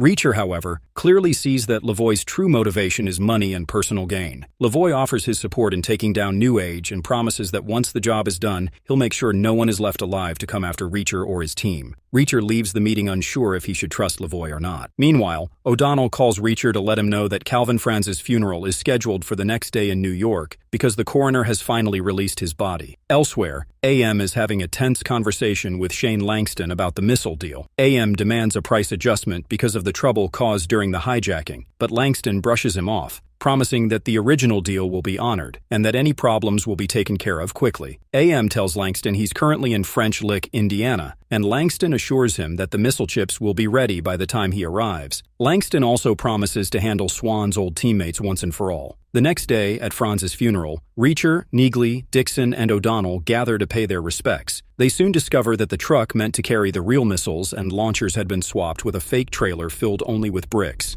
Their enemies planned to ship this decoy to South Korea through Los Angeles, where the fake would go unnoticed for weeks. Dixon explains that the truck was found abandoned in a field near Denver and had likely been loaded onto a private plane heading for New York, a city that has been on constant security alert since 9/11. While at the funeral, the team notices Russo respectfully paying his condolences to Mikey and Angela Franz, giving Mikey a toy and a prayer card. Reacher seizes the moment to confront Russo, accusing him of lying to the Franz family and possibly leaking information about their location to the biker gang that attacked them earlier. Russo, furious, fires back, sharing his own painful story about losing his father in the line of duty, and warns Reacher not to accuse him again without evidence. Russo then admits that most of New Age's security staff are former NYPD officers with shady pasts. Many were once under internal affairs investigations, but managed to quietly retire before being charged. Reacher realizes that New Age's security team is full of corrupt ex-cops. Russo also reveals he couldn't even find any of them for interviews because their homes were already abandoned, just like Swan's place. As the funeral service continues, Reacher spots two snipers hidden nearby. Quickly, he warns everyone and points them out. Russo immediately helps Mikey and Angela to safety, while Neagley starts evacuating the crowd. Reacher and his team spring into action. Neagley manages to shoot and kill one sniper while Reacher dodges bullets and draws the fire of the second. Reacher chases after the surviving sniper but loses him for a moment. Luckily, Russo shows up with a car and they continue the pursuit together. Reacher suspects there's a mole inside Russo's department because of how the attack was timed. After a high-speed car chase through the streets, they finally capture the sniper. Reacher interrogates him and learns something shocking. The sniper's job was to kill the Franz family during the ceremonial salute, and their boss was none other than Swan. Later, Russo has the exit of the building tightly covered while Reacher and Neagley try to squeeze more information from their prisoner. They plant a small listening device on him and threaten him, making it clear that if he tries anything funny, he's dead. Neagley figures Swan must have tried to drag Franz into the mess, but Franz probably refused. Reacher vows to find Swan and get the full truth, even if he has to be brutal about it. However, before they can act, the captured sniper suddenly dies in a powerful explosion, shocking everyone. After the explosion rocks the area, the NYPD quickly arrives to secure the scene. Reacher, Dixon, Neagley, and O'Donnell head over to a nearby playground to regroup and quietly talk about everything that just happened. They try to figure out who could be behind the deadly setup. O'Donnell suggests that maybe Swan is setting them up, but Reacher immediately shuts the idea down because he still believes that Swan isn't dirty. He insists there has to be another explanation. As they continue talking, Russo shows up with some updates. He explains that the building was packed with IEDs, improvised explosive devices, and only the sniper's body was recovered from the wreckage. Russo thinks it was a professional job, probably set up by someone with serious military training. He also believes the real plan was to kill Reacher's team in the explosion, while blaming the sniper's death on the chaos at the playground. Russo then tells them that Marlo Burns' car was found abandoned north of Manhattan, and he rushes off to confront his boss, warning that they can't keep leaving a trail of dead bodies without consequences. O'Donnell cracks a joke about how Russo looks exactly like the stereotypical angry detective you see in every old-school crime movie. The group then heads over to check out Marlo's abandoned car, parked near a small convenience store. They talk to an employee and ask to see the security camera footage from the day Marlo and her daughter Jane were there. Neagley notices Jane carrying a Nintendo Switch and cleverly uses Jane's gamer tag and IP address to start tracking her down. Neagley also suggests they could find Jane by checking the smart TV at Marlo's house. Before setting off, Reacher grabs some new casual clothes and a Clark bar for the road, needing a small comfort before diving back into the chaos. Meanwhile, over in Pennsylvania, Officer Hicks pulls over AM's car because of a simple air freshener hanging from the rearview mirror. AM tries to charm his way out of it, but Hicks stands firm. After Hicks files her report, AM kills her coldly, adding another crime to his trail. Later, dispatchers find out that Manuel Elzogby, the cosmetic surgeon AM visited earlier, was also murdered back in Colorado. Back at Marlo's home, Neagley checks Jane's gaming activity and sees that she plays a lot of cross-platform online games. Using her account, Neagley starts tracing her location. Reacher, curious about this whole world of gaming, jokes that he's already a first-person shooter in real life. Neagley laughs and agrees, saying he'd probably be the best player out there. Reacher smirks and quips, "I am a first-person shooter," making the whole team chuckle for a moment in the middle of the madness. Exhausted from everything, Reacher decides to catch a few hours of sleep, and not long after, Dixon joins him, admitting she needs to blow off some steam after the intense day. Elsewhere, Russo confronts Lieutenant Drew Marsh, the boss who had taken a bribe from New Age Technologies. Russo calls Marsh out for betraying them, knowing full well that Marsh was the only one aware of the team's location when the biker gang ambushed them in Boston. Marsh tries to defend himself, saying he accepted the bribe out of fear and self-preservation after Langston made the offer, but Russo doesn't buy it. Russo accuses him of helping terrorists and corrupt cops, making it clear he sees Marsh as a coward who endangered countless lives. Meanwhile, back at the Burns house, Dixon and Reacher sit down to talk about an old mission called Operation Kite Runner, a mission where they were ordered to shut down a major operation, even though they didn't agree with it. Reacher still feels bitter about it, but acknowledges that, in the military, orders are orders. Later that night, Reacher and Dixon reflect on their last big case together, which ended badly. Reacher worries that this mission might spiral out of control the same way. Dixon looks him in the eye and says that if it comes down to it, she'll be the one to take care of Swan. Neagley then chimes in, saying she's tracked Jane's IP address and they're just an hour away. Marlowe and Jane are staying with Chad, a friend who tells Marlowe it's fine for her to stay with him. Marlowe feels guilty, but Chad insists it's cool. When Chad goes to check the sprinklers outside, Reacher grabs him and drags him to the garage. Dixon reveals that Marlowe lied about running from her ex-boyfriend. She was actually hiding. Chad doesn't believe them, so Reacher forces him to call Marlowe or face the consequences. When Marlowe shows up, they question her about leading them into an ambush at Seropian's house. She denies knowing anything, but eventually admits Langston ordered her to give them the address after Neagley and Dixon scared her with their visit to New Age Technologies. Marlowe says Swan had been trying to stop the operation and found out about the defective chips being sold illegally. She also reveals Langston threatened her and Jane, forcing her to cover up Swan's exposure. Marlowe agrees to set up a meeting with Langston to ambush him. Langston meets with Russell Johnson, the engineer, at New Age. Langston tells him the buyer won't proceed with the Little Wing missile deal unless they see the installation process. Russell reassures him the demo will be quick. Marlowe calls Langston, telling him Reacher and his team are outside the city and that she's on the run. Langston promises to protect her as long as she follows his orders. At Russo's house, Reacher briefs him on the ambush plan and shares his plan to keep Jane safe. Russo tells Reacher about his showdown with Marsh and how he turned down the bribe. Russo assures Reacher that Marsh won't be a threat anymore. They talk through their options, and Reacher tells Russo that if it comes down to a fight, Russo gets the first swing.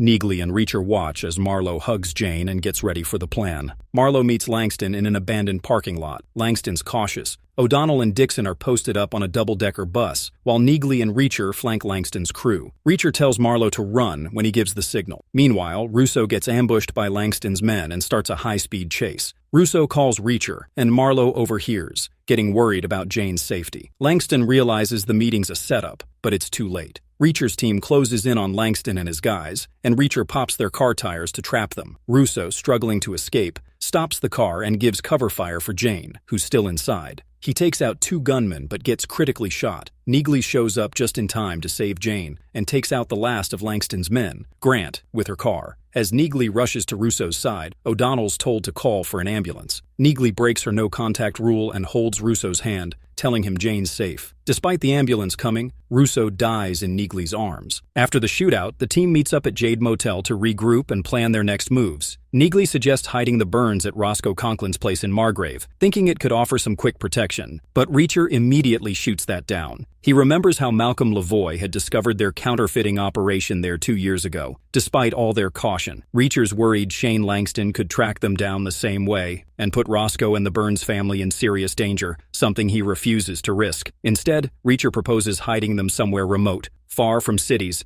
away from everything familiar, and leaving no digital traces behind. Dixon opens up, saying she spent 6 months in Buffalo after leaving the military, working quietly for a debt collection agency while trying to rebuild her life. She rented a very private spot that only her phone could get her to, and she trusts Bob Lee, a landlord and former firefighter she had come to rely on. Dixon's sure Bob would help, especially after he once drove her to the hospital in a snowstorm without hesitation, saving her from a dangerous situation. Reacher reassures her this will all end soon, but he reminds the group they still have a few more enemies to deal with before they can relax. O'Donnell comes in at that moment, handing out energy bars, cracking a small joke to break the tension, and Reacher makes the plan. O'Donnell and Dixon will escort the Burns to safety while he and Neagley go after Drew Marsh, the man responsible for killing Russo. Later, Reacher and Neagley roll up to Marsh's place. Neagley's got his back, but before going in, she tells Reacher to make Marsh pay for killing Russo, someone she considered a good cop. Reacher finds Marsh packing up his stuff, bag of cash included. Marsh goes for his gun when he sees Reacher, but Reacher's already ready. Reacher asks him if the money's worth an honest cop's life. Marsh denies killing Russo, saying he was only in it for the cash. Reacher calls him a coward for not even trying to report where Russo was hiding. Reacher gives Marsh two choices: turn himself in or have a gunfight. Marsh picks the latter, but Reacher slams him against the wall with a table. Reacher demands to know when and where the Little Wing missile deal is happening. Marsh denies knowing but points to Grant, who Neagley ran over, as the guy who has the intel. He also mentions Grant's alive and at Mount Sinai. Reacher tears into Marsh, reminding him that being an honest cop is easy, and Marsh is complicit in Russo's death. Marsh tries to grab his gun but gets a bullet in the head from Reacher. Reacher takes the cash, planning to pay Neagley what's owed. Back at Jade East Motel, O'Donnell and Dixon prep the Burns for their trip to Buffalo. O'Donnell hands Jane and Marlo hats to disguise their looks. He tells Jane a story about how he teaches his sons to wear hats like pros, trying to calm her nerves. After they leave, Dixon notices O'Donnell's soft spot for Jane and tells him he should drop the case. O'Donnell refuses. Meanwhile, Reacher's team gears up for a heroin deal at an abandoned military site. Dixon reminds him they don't have clearance for the operation, but Reacher's set on ending it. He sees this heroin deal as the payoff after 2 years of hard work in Operation Kite Runner. He knows the risks, but he believes stopping the drug trade's worth it. Everyone on the team's down to roll the dice. Later, Lieutenant Hughes, Tsai, and Molnar show up for the trade-off, but Reacher's team intercepts them. Neagley and Lowry take charge of the surrendered soldiers while the rest of the team starts searching. They find nothing until Reacher spots a patched tire and uncovers the heroin inside. Just as they're about to make arrests,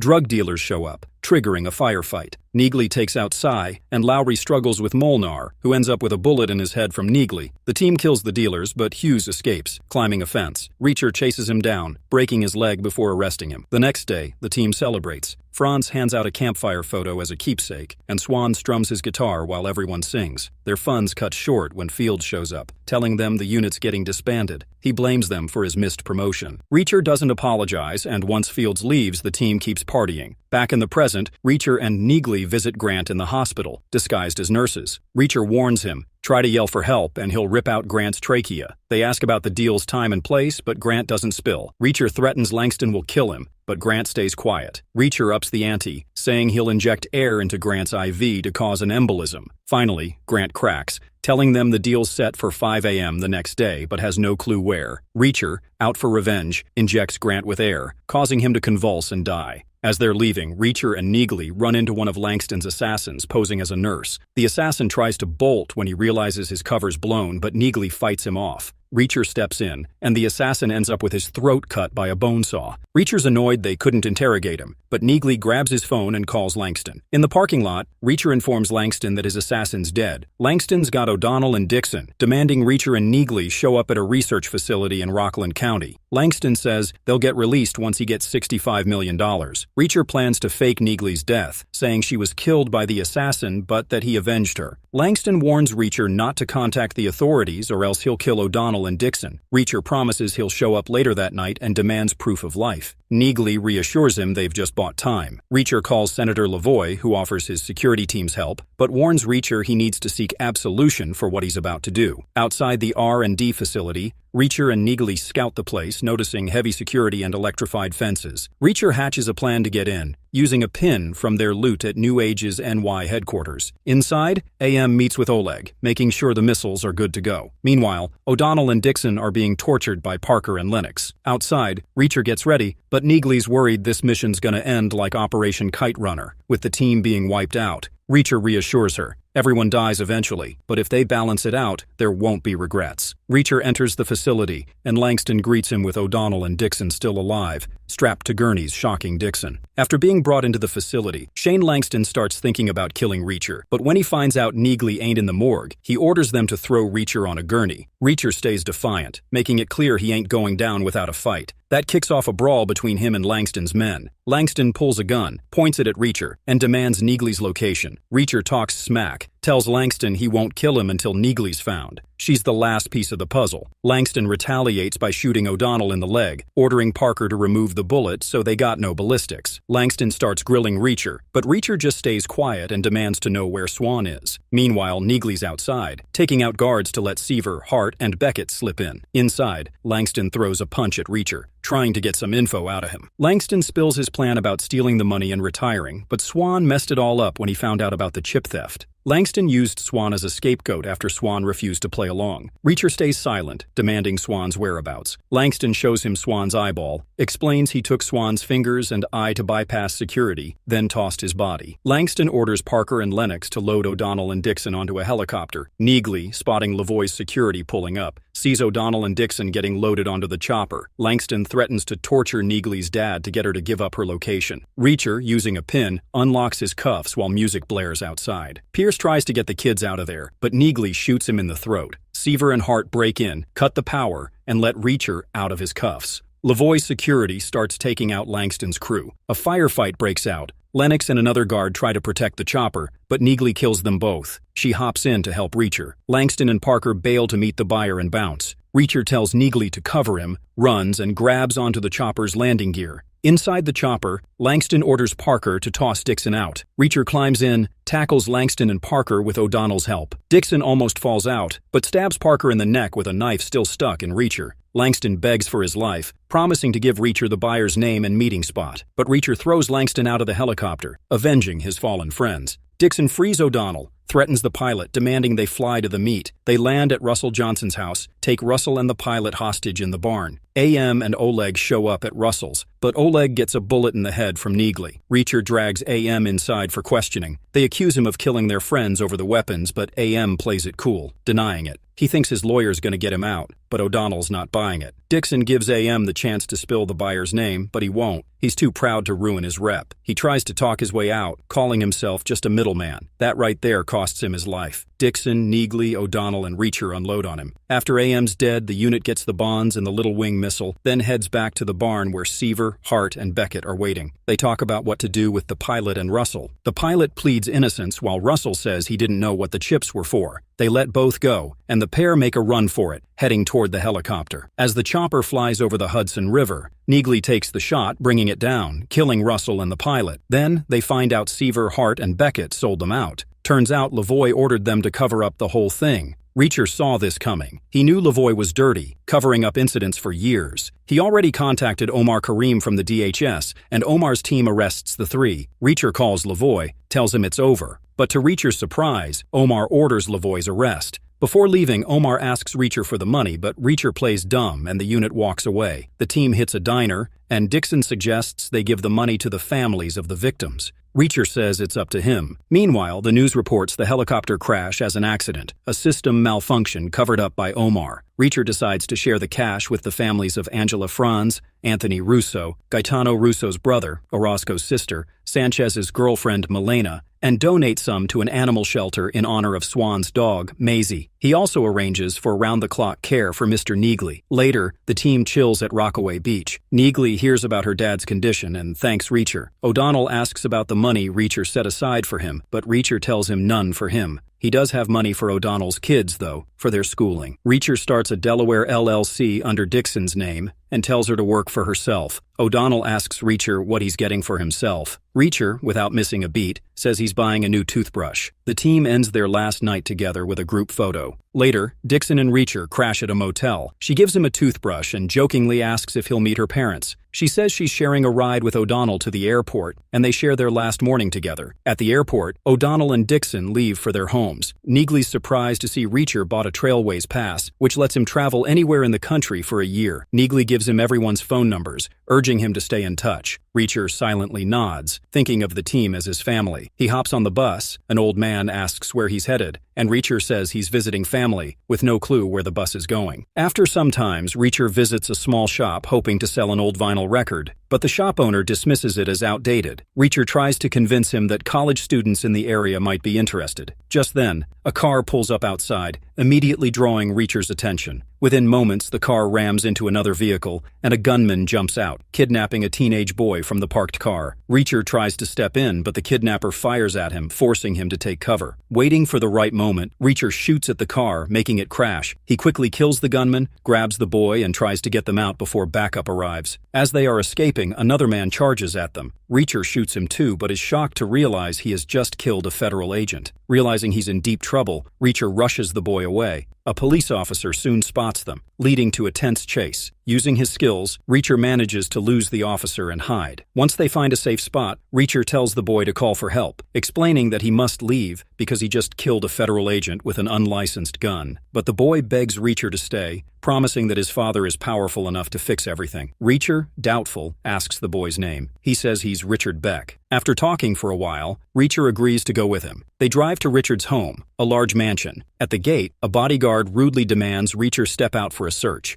Reacher hesitates, but agrees after Richard pleads. After the inspection, they are allowed inside. Richard introduces Reacher to his family and Chapman Duke, the head of security. Then, Reacher meets Richard's father, Zachary, a rich and powerful man. Zachary offers Reacher a drink to thank him for saving his son, but Reacher refuses. Zachary asks Reacher to explain the kidnapping, and Reacher doesn't hold back. He says the bodyguard Zachary hired was useless and that the attack was well planned. Reacher says he only needs a place to hide and some money for a fake ID. Zachary, feeling grateful, says he'll think about it. Before leaving, Reacher grabs the untouched drink, leaves his fingerprints on the glass, and tells Zachary he might as well make it easy if he plans to check him out. Zachary laughs slightly, saying he just wants to know who he's dealing with. Later, Reacher visits Richard, who is painting. Reacher finds it strange that Zachary hasn't personally checked on Richard after the attack, but Richard says they talked on the phone. Reacher is then called back to meet Zachary, who informs him that the record store owner described him to the police, but luckily, the description is too general. Zachary's team has already investigated Reacher's past and is surprised and impressed by what they found. As Reacher sits in front of Zachary, Paulie places a gun on the table. Zachary orders Reacher to play Russian roulette to test if he can follow orders. Reacher hesitates but sees he has no choice. He spins the cylinder and pulls the trigger 4 times before Zachary suddenly grabs the gun back, satisfied with the test. With a nod, Zachary officially welcomes Reacher into his team. As they leave the room, Reacher turns to Duke and asks for his gun back. Duke, however, refuses, mentioning that Paulie is enough for him to worry about and that he doesn't want another crazy person hanging out here with a gun. Smirking, Reacher reveals that he was never fooled. He knew the gun wasn't loaded the whole time. But Duke, with a straight face, quickly proves otherwise. The gun was, in fact, fully loaded, leaving Reacher genuinely shocked. Reacher then asks Duke what they would have done if he would have ended himself. In response, Duke coldly mentions that they would have done the same thing as they did with the last guy. Later, Reacher is escorted to his new room. There, Duke tells him that he is going to start working first thing in the morning, but Reacher is visibly upset with this routine. Duke then tells Reacher that Beck might trust him, but he doesn't. The moment he is alone, Reacher carefully searches his new room for any hidden cameras. Once he's confident that he isn't being watched, he pulls out a concealed phone from his shoe and dials Susan's number. The call is quite brief, but Reacher manages to report that he is in. The scene then jumps back to a few days earlier. Reacher is sitting by the roadside, quietly observing his surroundings when he notices a young boy attempting to steal. Acting quickly, he stops the kid, talks him out of it, and hands him some money instead. Just then, Reacher sees the man he is keeping his eyes on, walking out of a building and getting in his car. Reacher tries to follow him but is unable to cross the traffic. Realizing that he might lose his man, Reacher immediately asks the kid for his phone. He then makes a call to the 110th Special Investigators, demanding to speak with the commanding officer. Unfortunately, he is told that Major Turner is unavailable. He instructs Officer Powell to pass on a message. The officer informs him that she won't be available for another 2 weeks. Reacher quickly asks Powell to run a license plate. At first, Powell is shocked that he is speaking to the founder of his department, but quickly maintains his composure and asks for the number. However, Powell encounters an issue with the system and says he'll reach out once it's fixed. Reacher tells him not to note down his location. Later that evening,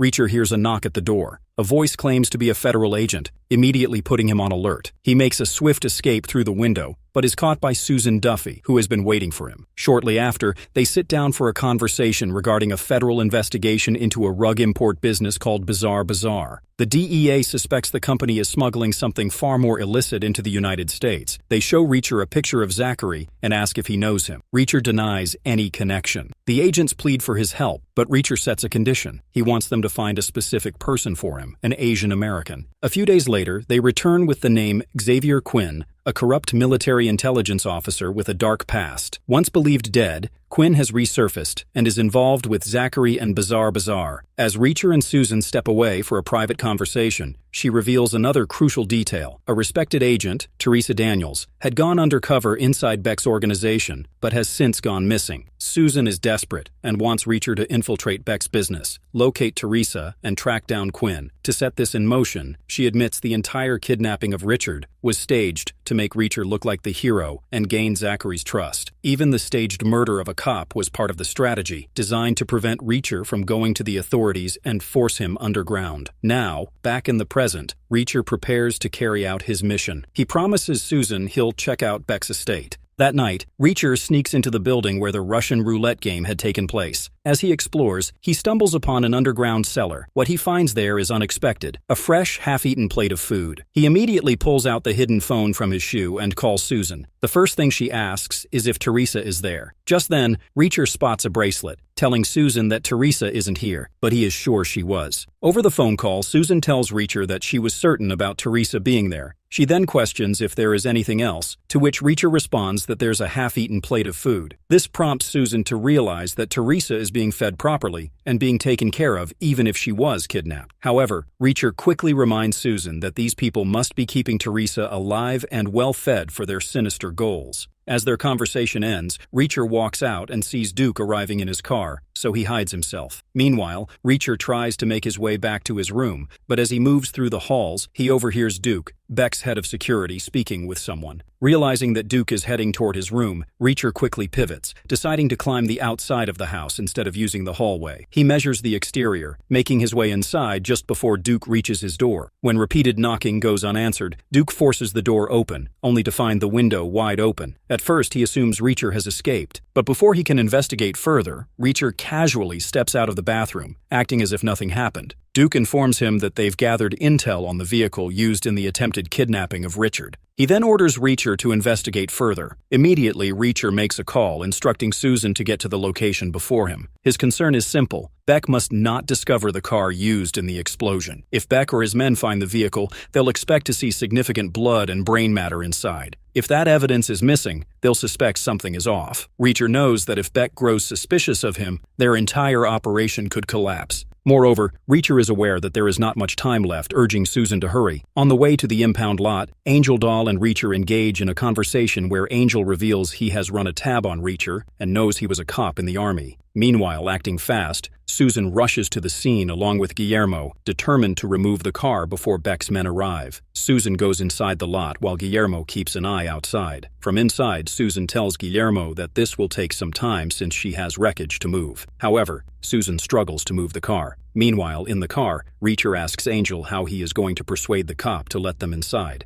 Angel tells Reacher that no night shift police officer will deny a $500 bribe. However, when Reacher asks what if this plan doesn't work, Angel casually reveals the gun tucked in his pants. Just as Susan is working on pushing the wrecked car, Reacher and Angel arrive at the scene. Inside, Angel attempts to bribe the officer at the reception desk. However, the police officer refuses the bribery, stating it's just his second week. Seeing the officer refuse, Angel slowly begins to draw his gun. Reacting instantly, Reacher knocks the officer out with a single punch. With the immediate threat neutralized, he and Angel proceed into the lot. After searching briefly, Angel finds the truck he is supposed to photograph. But as he's leaving, something catches his eye, a vehicle that looks exactly like Richard's car. Alarmed, he points it out to Reacher. Inspecting the car further, Angel sees that it is wrecked in a way that seems like the truck he just took pictures of hit this car. Meanwhile, Susan is hiding beneath the car, trying to stay as quiet as possible while reaching for a screwdriver. Seeing her reach out, Reacher discreetly slides the screwdriver under the car with his leg. Because Susan had already switched the plates, Reacher smoothly dismisses the concern. He insists that it's just another car, one of many similar models in the city. Angel believes him and dismisses his concern as well. Satisfied, Angel Doll drops Reacher off at Beck's home. Getting out of the car, Reacher proceeds to head into the mansion. Upon entering, Reacher sees that his room's door is slightly open and notices the maid exiting. This immediately raises red flags. His room doesn't require cleaning. After a brief conversation where Reacher hints at his suspicion, he lets it slide for now. Attempting to rest, he lies down, but his time to rest is cut short when Zachary knocks and enters, informing Reacher that there's work to do. At the gym, Reacher has a tense interaction with Paulie, who inquires about his bench press numbers. Reacher challenges him to Bavarian arm wrestling. As both of them use their complete strength, Reacher suddenly lets go of Paulie's hand, causing Paulie to accidentally hit himself on the nose. Before things escalate, Duke intervenes, stopping the fight. Duke then assigns Reacher a job. He must transport a truck to a drop-off location in New London, Connecticut. The vehicle will be tracked via GPS, meaning Reacher can't take any detours or inspect the cargo. Sensing this might be another test, Reacher contacts Susan. He explains that they need to determine what's inside the truck without raising suspicion. Susan thinks that it might be possible that Reacher is carrying Teresa. They agree to meet at a gas station, where Susan's team can discreetly examine the shipment while making it look like Reacher is just stopping for coffee. After his call with Susan, Reacher contacts Neagley, asking her to run jackets on a few names, including Paulie, Angel, and Duke. Reacher tells Neagley he'll call in a few days, but Neagley insists she'll call him. Reacher explains that due to the undercover mission, he cannot receive calls.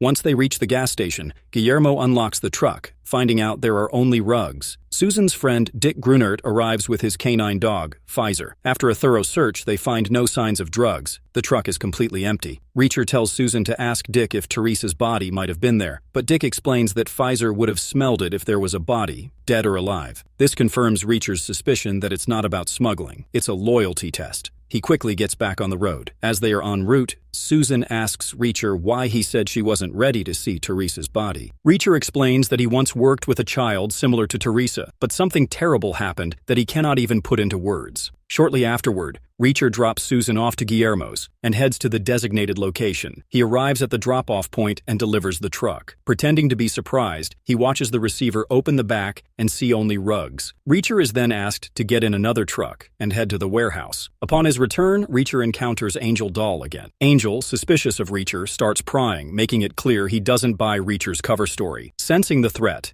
Reacher acts fast. With a brutal move, he slams Angel's head against the table, killing him instantly. Without hesitation, he positions the body underneath the table, making it look like nothing happened. Stepping outside, he meets Duke, who asks why he took so long. Reacher simply mentions that Angel talks too much. As Duke drives Reacher back to Beck's mansion, he asks what Angel Dahl is telling him at the warehouse, mentioning that Angel has called Beck earlier and says he has news. Reacher claims he doesn't hear anything important, but Duke reveals Angel leaves a voicemail for Beck. Duke drops Reacher off, saying he has things to do while Reacher is off duty. In the kitchen, Reacher washes Angel's blood off his hands, and Annette gives him a strong cleaner. While eating, Reacher asks Annette and the housekeeper Agnes why Beck keeps a mechanic if all his cars are new, but Annette says she doesn't ask questions. Duke then comes in and tells him Beck has questions about Angel's voicemail. Since Angel isn't answering his phone, Duke orders Reacher to come with him. In Beck's office, Beck says Angel's message reveals that the pickup truck's plates are linked to a familiar group, but Reacher's description of the kidnapper doesn't match anyone from that group. Beck doubts Reacher's reliability, but Reacher suggests that the group may have hired new people. Beck refuses to share more and sends him to his room. There, Reacher uses a hidden phone in his boot heel to call Neagley. She tells him that Paulie severely injured two superiors and met Angel in the brig, where Paulie served time for sexual assault. She also reveals Duke used to be a cop and offers to help, but Reacher declines, saying it's too dangerous. When he mentions the target might be someone he thought he killed years ago, Neagley immediately guesses Quinn, but Reacher hangs up. He then calls Duffy and asks her to leave a car with clothes and a towel nearby after midnight. At midnight, he strips down and swims along the coast. Meanwhile, Duffy waits with the car. A soaking, wet Reacher walks out of the woods, startling her. Handing him the bag of clothes, she raises an eyebrow as he changes, then gets in the driver's seat. On the way, Reacher tells her about Beck and their plan to make him believe the kidnappers won't return. He says Quinn does nothing to him and recalls a barn, wind chimes, and a creaking door. He tells her about Sergeant Dominique Cole. At the warehouse, they climb over the fence. Inside, Reacher shows Duffy Angel Dahl's corpse. She stays calm, unlocks his laptop using his fingerprint, but finds no information on Teresa. Looking outside, Reacher sees shipping containers near the tracks. They hide Angel's body in container 13 and lock it. Back inside, they clean up the blood when a truck arrives. Reacher sees Bellinger and Sklar get out and knows they will shoot on sight. He and Duffy ambush them, killing both, and hide the bodies in Container 14. Duffy drives Reacher back to the road. He strips again and swims back to Beck's estate.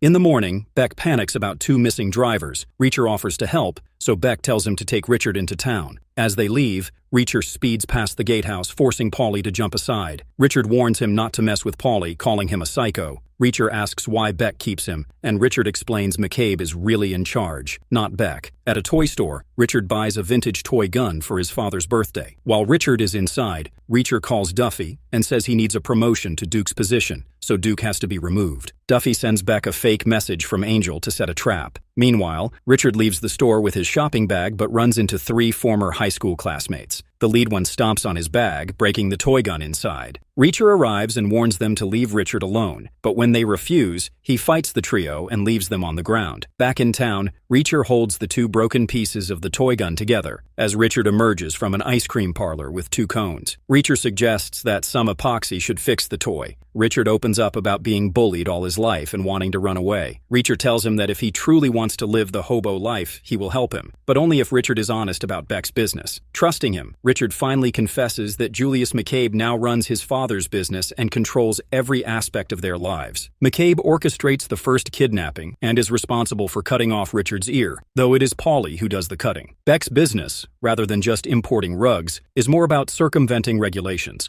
Reacher speculates that McCabe is using Beck's network to smuggle drugs. Richard isn't certain about the exact contents being shipped. At the docks, Duffy and Guillermo capture surveillance photos of Beck's men unloading the trucks, with Paulie overseeing the process. A car arrives and Julius McCabe steps out. Duffy calls Stephen to relay what they've seen. Meanwhile, Cooper notices the sharp point on the back of the chair, leans back, and gouges the back of his head. When Stephen returns, Cooper persuades him to clean the wound. He attempts to bond with Stephen, but the agent remains wary. Reacher and Richard return to Beck's estate and notice that the gate is left open. Paulie is not at his usual post in the gatehouse. Beck and Duke are preparing to leave just as they arrive. Richard heads inside while Duke places a bag in the trunk. Beck informs Reacher that Angel sends them an address in Hartford and that they are heading out immediately to eliminate the supposed would-be kidnappers. Reacher stalls, claiming he needs to use the bathroom. Once inside, he sneaks out through the kitchen entrance to retrieve Angel's gun. Meeting Beck and Duke out front, he listens as Beck promises him a bonus if he performs well on this job.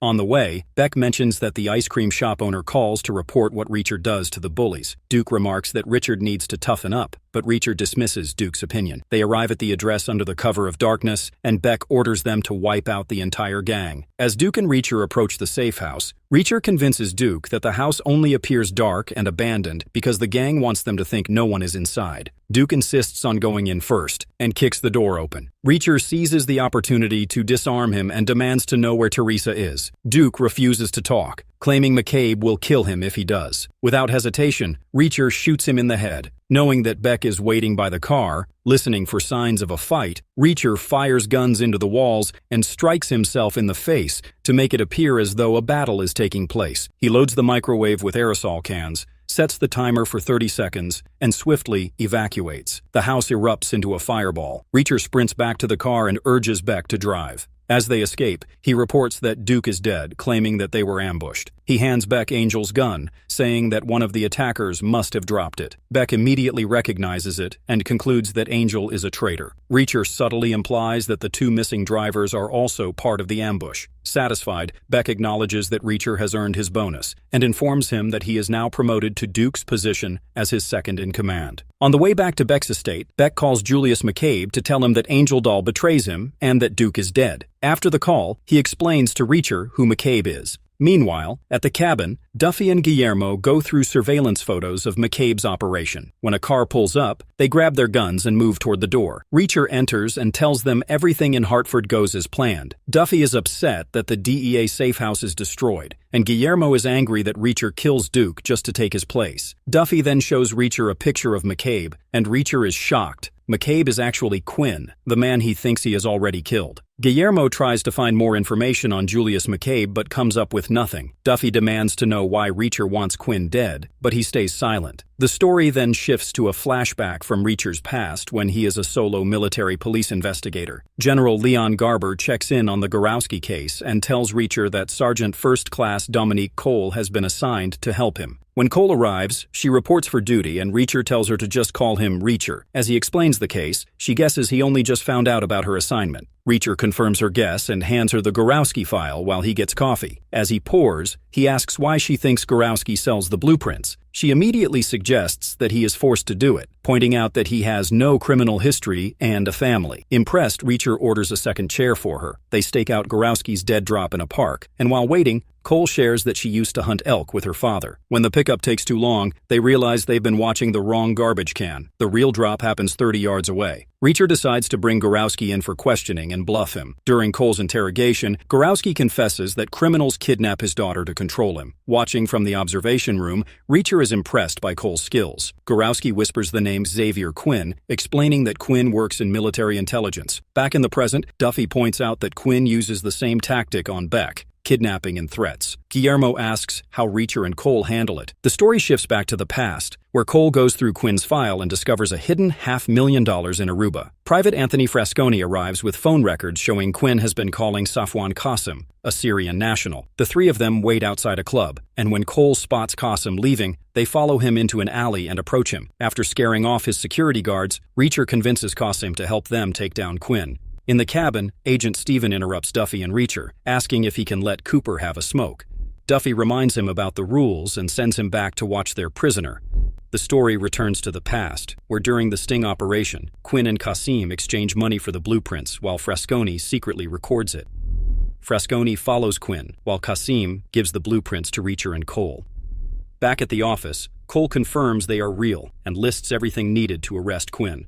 Reacher tells her she does great and deserves to make the arrest. In the present, Reacher tells Duffy and Guillermo that very few people are truly exceptional, able to think clearly, solve problems, act with integrity, and know when to be serious or lighten the mood. Dominique Cole is one of those rare people, and Reacher believes she has a bright future. An hour later, Garber gives Reacher a coffee and reassures him that Cole is probably on her way. But Reacher notices it's been 49 minutes. Garber suggests texting her, and Reacher sends a message asking if she's okay. She replies that Quinn is cuffed and she's heading in. But the way she writes "sir" makes Reacher realize something is wrong. He quickly leads a team to Quinn's house and finds Frasconi dead. Cole is missing, and signs show Quinn takes her alive. At HQ, Garber pulls up Quinn's juvenile record, showing he is a violent sociopath. Reacher knows Quinn will torture Cole. They figure out he takes her to his farmhouse. Without waiting, Reacher drives there. When Garber calls back, Reacher estimates that he is 20 minutes away. Garber has contacted the police, but Reacher says it doesn't matter. He has no plans to arrest Quinn. When Reacher arrives at the property, he finds the house door locked but sees a light in the barn. As the door creaks and chimes jingle, memories flood his mind. Inside the barn, he sees Cole hanging by her tied hands from a rafter, blood running down her legs. Overwhelmed with grief, he turns and walks out. A noise catches his attention, and he creeps around to a sub-level door. Looking through the window, he sees Quinn stuffing money into bags. Quinn hears a jingle and turns toward the door. The moment he steps outside, Reacher catches him off guard, puts a gun to his head, and takes his weapon. Quinn tries to talk his way out, claiming Cole gets greedy, forcing him to kill her. Reacher ignores him and asks what Cole's first name is. When Quinn gets it wrong, Reacher exposes his lie. Quinn lunges, but Reacher punches him and forces him at gunpoint to a cliffside. Reacher tells Quinn that Cole's first name is Dominique, then shoots him in the head, sending him over the edge. Later in the cabin, Reacher explains that he uses Quinn's .22, but the bullet is too small to kill him instantly. A flashback shows Reacher taking Cole's body down, covering her with a blanket, and kneeling beside her until the police arrive. When they ask where Quinn is, Reacher simply says he has no idea. In the present, Guillermo expresses sympathy for Reacher's loss and promises they will get Quinn this time. Duffy looks troubled and admits that she forces Teresa to go undercover by threatening her with prison. She feels guilty and wants to fix it. Reacher says he understands because he has done something similar. Back at Beck's estate, Reacher eats some takeout in the kitchen and asks for coffee. Agnes asks about Duke, and Reacher tells her Duke no longer works for Beck. Annette mentions they have been busy preparing for Beck's 50th birthday party. Curious, Reacher asks about the guest list, then thanks Agnes for the coffee and leaves. The next morning, Annette knocks on Reacher's door and hands him a bag of fresh clothes. When he opens the door in just his underwear, she looks surprised but says nothing. As he gets dressed, he hears noise outside and sees Richard practicing on a heavy bag. He joins him and tells him to punch him in the chest. Sighing, Reacher starts giving Richard fighting tips. From the house, Zachary Beck watches them until his phone rings. Meanwhile, in a car, Guillermo tells Duffy he is worried about working with Reacher. Using Angel Doll's laptop, they search for possible locations where Teresa might be held. Their first stop is a tubing facility, where Duffy picks the lock to get them inside. At Beck's estate, Zachary Beck grabs Reacher and tells him McCabe has tracked Angel Doll's laptop to a tubing facility. McCabe has sent 3 men to retrieve it and ordered Reacher to help kill whoever has it. On the way, Reacher tries calling Duffy, but it goes to voicemail. Inside the facility, Guillermo realizes his phone has no signal, and Duffy guesses the steel roof is blocking it. At the same time, McCabe's men arrive, ready to kill anyone they find inside. Reacher drives to the tubing facility and calls Agent Steven at the cabin to check on Duffy and Guillermo. He tells Steven that McCabe's men are looking for Angel Doll's laptop, but Duffy and Guillermo aren't answering their phones. At the facility, McCabe's men enter with guns ready. Harley sees Duffy near the office door and signals Carnes and Rusty to move in. When the phone rings, Duffy realizes no one should be calling if the facility is closed. She answers anyway. Steven urgently warns her that McCabe's men are coming. Gunfire erupts as Duffy and Guillermo take cover and shoot back. Outside, Reacher follows the sound of gunshots and runs into Rusty. Rusty signals a plan and Reacher nods but then shoots him in the head when he turns away. Carnes fires at Duffy, but she drops, shoots him in the leg and moves to finish him, leaving her badge on the floor. She aims at Harley, but Reacher stops her, whispering that if he's the only survivor again it will look suspicious, so they need to let Harley live. He tells her and Guillermo to escape and throw the laptop out the window. As they flee, Reacher grabs her badge, climbs the crates for a better view, and fires at Harley to slow him down. Duffy and Guillermo speed away and toss the laptop out the window. Harley rushes outside, firing at their car.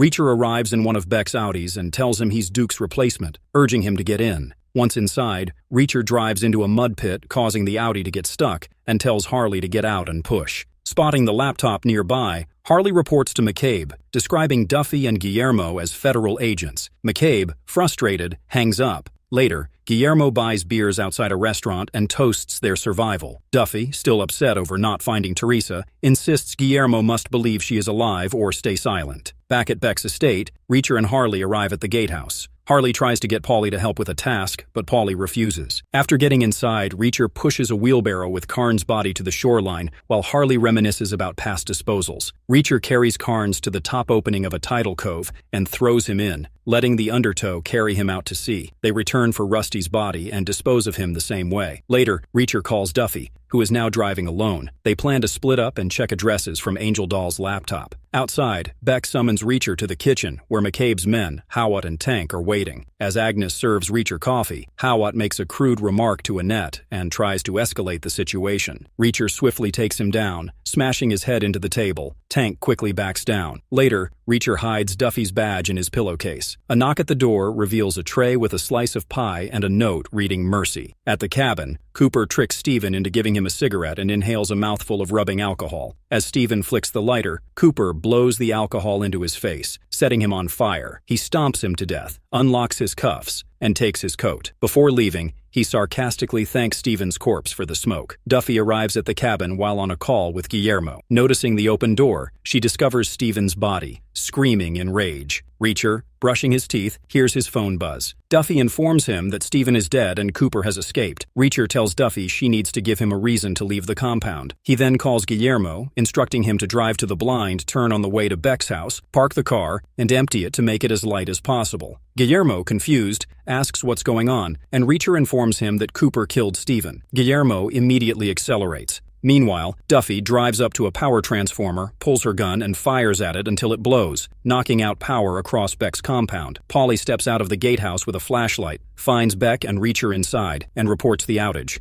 Reacher suggests it could be a precursor to an attack and volunteers to go down the road to stop any potential threats. Beck calls McCabe to update him, and McCabe orders a full search of the house and staff. Outside, Guillermo has emptied his car when Reacher arrives and instructs him to move it into the middle of the road so they can flip it over. Once done, Reacher tells him to lie inside to force Cooper to exit his car and approach. Lying on his back inside the overturned car, Guillermo chuckles to himself. Reacher asks what's funny, and Guillermo explains that he's laughing because he feels like he's living the cliché of a cop getting killed just before retirement. Reacher calculates that Cooper will stop before hitting the car. As expected, Cooper rounds the corner, brakes, and comes to a halt. He gets out and crouches next to Guillermo, who opens his eyes and states that this is for Steven just before Reacher shoots Cooper in the head. Shortly after, Reacher calls Duffy and tells her that Cooper is dead as well. She has spun a cover story to keep the DEA off their backs, but plans to come clean after they find Teresa. Back at Beck's estate, Reacher notices the gatehouse is unmanned. Inside the house, a machine gun hangs from the ceiling, dangling from chains, and the main house is eerily quiet. Following the sound of voices, he enters Beck's study, where Beck, Paulie, and Harley are waiting. Beck informs him that McCabe ordered a full search of the house while Reacher was gone. When Reacher asks if anything was found, Beck delivers a speech about a traitor within his household working with the feds. Beck pulls out a small phone, identical to Reacher's, which was found in Annette's room. She had been sending intel to the ATF. Reacher offers to interrogate her, but Harley informs him that Paulie already killed her. Reacher confronts Paulie and punches him, but it has no effect. Paulie retaliates, hitting Reacher so hard that he collapses. Later, Richard checks in on Reacher and accuses him of being afraid of Paulie. Reacher denies it, stating that he simply hasn't figured Paulie out yet. He then calls Duffy to report that Annette was ATF, which means Beck and McCabe are running guns, not drugs. The puzzle pieces click into place. Beck's full-time mechanic, the industrial lubricant supplier. Beck isn't dealing drugs, he's moving untraceable firearms. McCabe's major sale is approaching, and his client could be any number of criminal organizations. The next morning, Beck finds Reacher sitting on his bed, having not slept. McCabe has summoned them to the warehouse. Meanwhile, Duffy and Guillermo exit Dinky's with coffees and takeout bags when Reacher calls to inform them of his summons. Duffy immediately concludes that he's about to meet Quinn. She advises him to keep his phone on so they can provide backup. As they discuss it, Reacher tells her that Teresa is already dead. Duffy doesn't respond. He leaves his phone on and heads out. On the way, he and Beck speculate on how the meeting might unfold. Duffy and Guillermo are already in position, watching the warehouse before they arrive. Inside, crates of weapons are being inspected. Beck turns to Reacher and asks if he's ready to meet the boss. Reacher, gripping the gun in his waistband, simply replies that he's been waiting for this moment for a long time. Reacher and Beck are inside McCabe's warehouse, surrounded by men checking and packing weapons. Reacher has a gun tucked in his waistband and a phone in his pocket left on so Duffy and Guillermo can listen in. McCabe arrives, furious that Beck hired an ATF agent to clean his house. He threatens to kill Beck, but admits the buyers expect to deal with him. Outside, a car arrives, and Duffy notices a man carrying a green dress in a garment bag from a tailor. She assumes it's for Teresa, meaning she's still alive. McCabe approaches Reacher, saying hiring him was the smartest thing Beck has done in weeks. He introduces himself as Julius McCabe. Reacher notices the dress, and McCabe comments that it's nothing compared to what he's putting it on. Just then, a motorcade arrives, honking loudly. McCabe tells Reacher to stand behind him and look intimidating. He warns the others not to draw their weapons unless he does first. After Taktaroff and his cars leave, McCabe orders Harley to contact someone in Arlington to find out who's been looking into him. On the way back to Beck's house, Beck explains to Reacher that McCabe borrowed money from the Russian mob. Meanwhile, Duffy and Guillermo visit the dressmaker and ask about the green dress. The dressmaker says he was hired to make a sexy dress for a redhead. He doesn't know the client's name but gives them a contact number. At Beck's carriage house, Reacher spots Richard walking toward the water after sending a message on his phone. Reacher follows him and convinces him to come into town for epoxy to fix a toy gun he got his dad for his birthday. Reacher drops him off at the shop, saying he'll grab a coffee. Instead, he meets Duffy in an alley to return her badge. She says they got a phone number from the dressmaker. No one answered,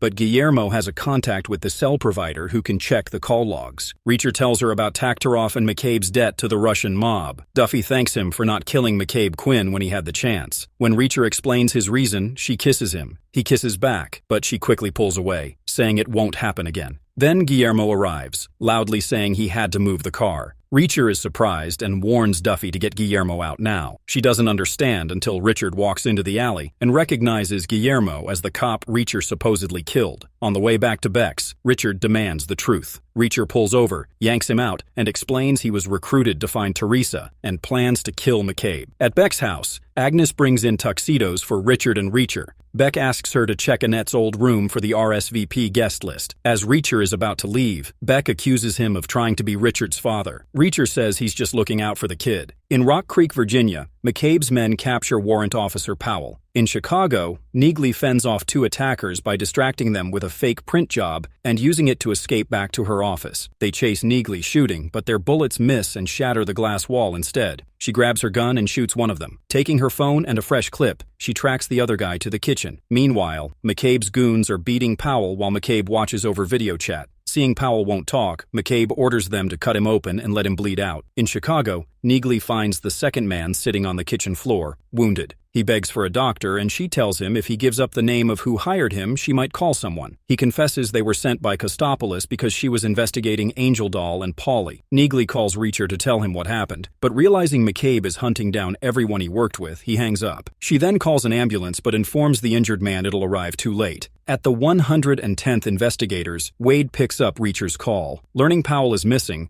Reacher tells her to send 3 armed officers to check his house. Meanwhile, Beck is in Richard's studio when McCabe, Paulie, and others enter the house. Beck meets them in the foyer, where McCabe accuses him of being involved with 2 military members. Beck admits Reacher was part of the 110th. McCabe orders Paulie to kill Reacher. Paulie finds Reacher's room empty and spots him running across the lawn. Reacher rushes to the carriage house, grabs the snowplow keys, and shoots the tires of all other vehicles. As Paulie and Harley approach, Reacher bursts out in the snowplow, smashing through a garage door and speeding away. At their hotel, Duffy and Guillermo discuss the case. Reacher calls Duffy, telling her to pick him up because his ride was shot out. Before he can explain, McCabe's men chase him on ATVs. Running into the woods, Reacher shoots one rider and disables the lights on 2 ATVs. Using mud for camouflage, he sneaks up on one guy and breaks his neck, stabs another, and kills the last using an ATV's retracting cable. Reacher emerges near town and heads to a laundromat, offering the elderly owners cash to close early. In the laundromat, Reacher waits for his clothes in just a small towel. The owners kindly bring him a wet cloth to clean up and a cup of coffee. Meanwhile, Paulie whispers something to McCabe, who then orders Richard to be brought down. Over Beck's protests, McCabe takes a revolver, empties the chambers, and places it in front of Richard. Richard points the gun at Paulie, but McCabe tells him he only has a 20% chance of killing him. After looking at his father, Richard puts the gun to his own head and pulls the trigger. It clicks empty. McCabe tells him to do it again. At the hotel, Reacher, Duffy, and Guillermo go over their findings. Guillermo's contact at the phone company provides a number from Port Rome. Reacher recognizes it as Harley's and realizes Teresa is being held on his boat. Reacher and Duffy swim out to the boat and search below deck, finding evidence Teresa was there. Outside, Harley approaches in a motorboat. As he steps below deck, Duffy grabs his arm, causing his shot to hit a lantern, setting the cabin on fire. Harley refuses to talk, so Reacher stabs his foot with a fish gaff. Realizing the boat is about to explode, Harley finally confesses. McCabe has moved Teresa and changed the time and location of the weapon sale. Satisfied, Reacher and Duffy take the motorboat and leave Harley to blow up with his boat. Back at the marina, they change out of their wetsuits. Reacher teases Duffy about sneaking peeks at him. Annoyed, she asks what they're supposed to do now that their last lead just exploded. He smirks and tells her to pack sunscreen. They're going to Los Angeles. In Boston, Duffy drives Reacher to see Teresa's grandmother, Mrs. Daniel. After a heartfelt conversation, they leave for the airport, determined to find Teresa. Meanwhile, in Chicago, Neagley surprises a man named Kostopoulos while he's picking up his newspaper. He quickly admits that Julius McCabe ordered the attack and turns pale when Neagley mentions Xavier Quinn. He explains that Quinn once ran an export business in Chicago, took over by force, and later moved to Bizarre Bazaar. Kostopoulos believes Quinn is getting rid of people before moving again, meaning the Becks will be next. Neagley punches him and walks away. In Los Angeles, Reacher and Duffy watch secret footage of a drug lord named Darian. Reacher sees something important and asks Duffy to zoom in. He calls someone for help, and Duffy gets excited. When she asks how it helps in Maine, Reacher says they have a 25% chance of success. She asks whether that means taking down Quinn or saving Teresa, and he assures her Teresa comes first. He praises Duffy's skills, and she kisses him, saying her earlier protests no longer matter. They end up in bed together. Later, they find Darian at a poolside club and convince him to take a ride. They bring him to his gallery where Reacher cites the federal 3 strikes law. Darian already has 2 violent felonies, and they discovered his extortion of a doctor for a fake disability placard. Darian realizes Reacher and Duffy are using extortion against him. They tell him they just need a favor. Darian calls Beck and demands a weapons shipment, saying he'll send a man from Baltimore with the payment. After hanging up, Duffy makes a call, and DEA agents flood in. Darian, realizing he's doomed, surrenders. Back in Portland, Maine, Reacher and Duffy reunite with Guillermo and stake out the exchange site between Beck and Darian. Beck arrives with a bandage over his right ear. Neagley steps out, posing as Darian's man. She warns Beck that Reacher sent her, and that if he doesn't cooperate, he and Richard are dead. She demands details about the big buy. Beck admits Quinn changed the plan, and only told him to focus on his birthday party. Neagley sees no use in him and turns to leave. Beck stops her, desperate for help to escape with Richard. He reveals that buyers from Yemen are flying into a private airfield that day. She hands him a slip of paper and reassures him that Reacher knows Richard had no part in his crimes. Meanwhile, Quinn arrives at an abandoned warehouse where Teresa is held in the basement. He tosses her some food and water, telling her people are searching for her. As he prepares to inject her with drugs, he cruelly says that if she weren't valuable to his buyers, he would have used her and dumped her body. Despite her resistance, he forces the needle into her arm. Elsewhere in a motel room, Duffy hands out lunch to Reacher, Neagley, and Guillermo. In the motel room, they discuss the arrival of the Yemeni buyers. Reacher concludes that the weapons are meant for a terrorist attack on U.S. soil. Neagley asks to speak with Reacher alone. In the next room, she asks how Quinn survived. Reacher explains, and she points out that Quinn's men are highly trained and have dangerous weapons. Reacher asks if she's reconsidering. She says no, but wants it on record that she understands the risks. Knowing Reacher cares for Duffy, Neagley advises him to keep her out of the final battle. He says there's no way Duffy will agree, and Guillermo will be right beside her. Meanwhile, Richard is fixing his toy gun when Beck startles him. Lifting the cloth, Beck sees it's just a toy.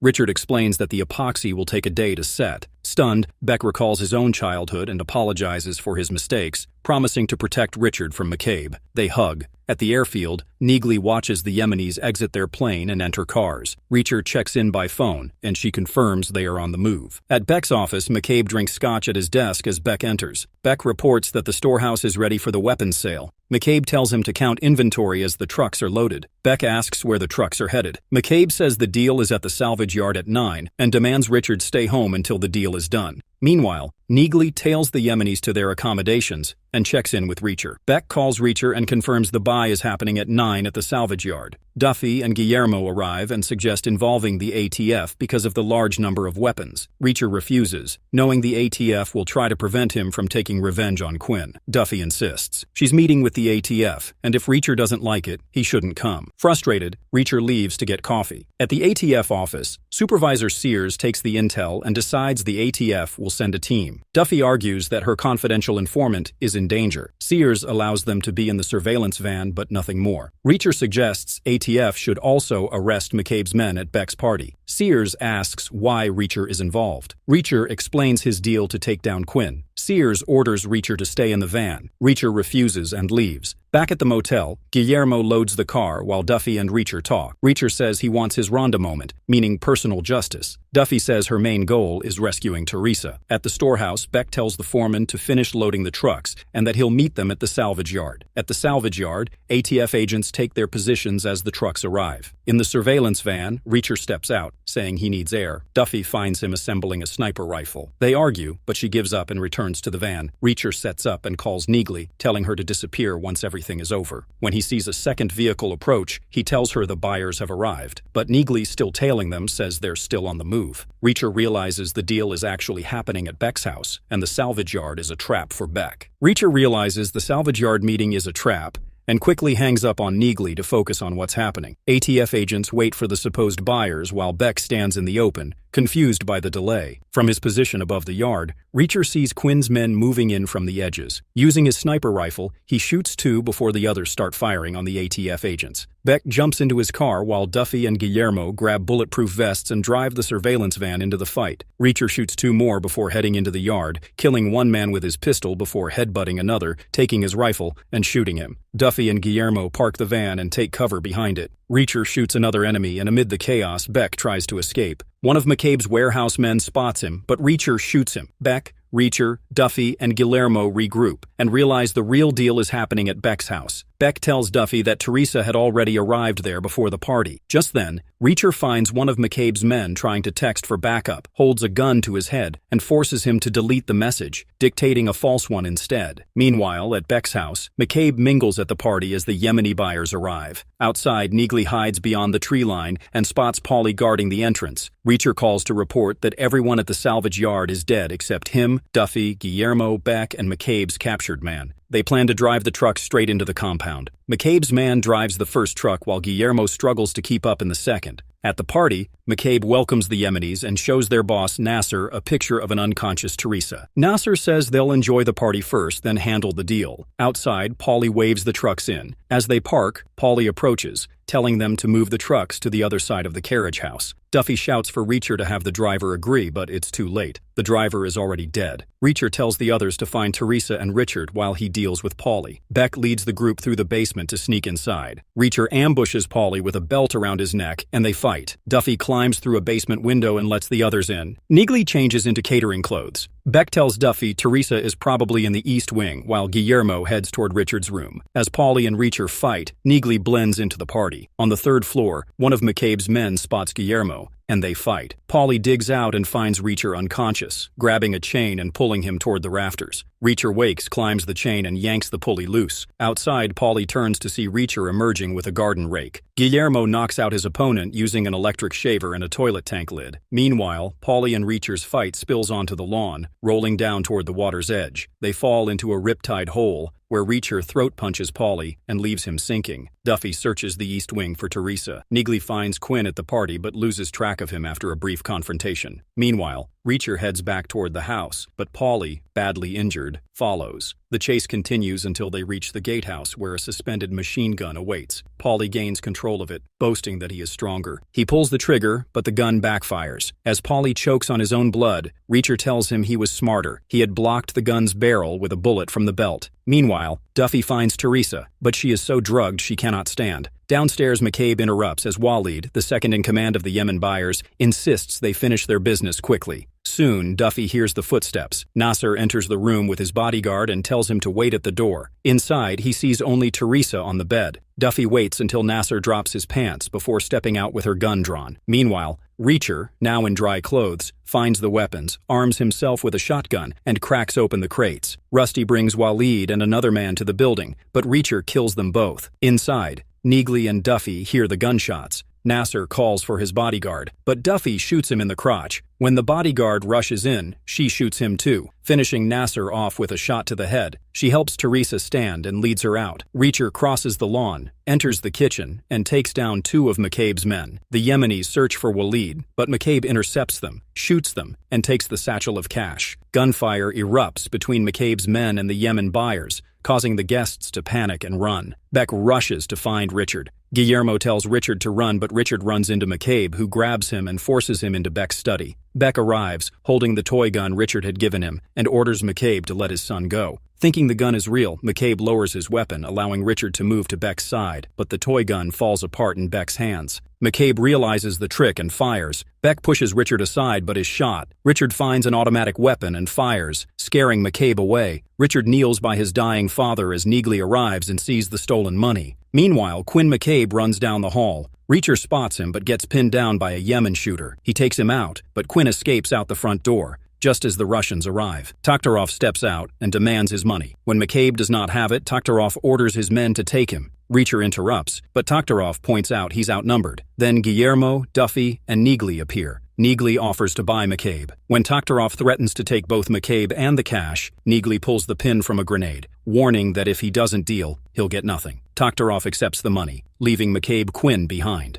Guillermo helps Richard, while Duffy calls for an ambulance for Teresa. Neagley tells Reacher to do what he must and walks inside. Quinn tries to bargain. Reacher says it doesn't matter. What matters is her name was Dominique. Quinn remembers, and Reacher shoots him. By morning, Richard looks at the gatehouse. Reacher tells him he can drive away and find freedom. Outside, Reacher exchanges goodbyes with Guillermo and Duffy. Neagley, waiting by her car, offers breakfast. Reacher says Duffy gave him the same speech he usually gives. Later, Duffy delivers Elliot's badge to his family. Reacher finds a motorcycle in Beck's storage and prepares to leave. Richard empties Beck's safe and drives away, smiling. In Boston, Duffy brings Teresa home. In Maine, Reacher rides off on his motorcycle, disappearing into the distance.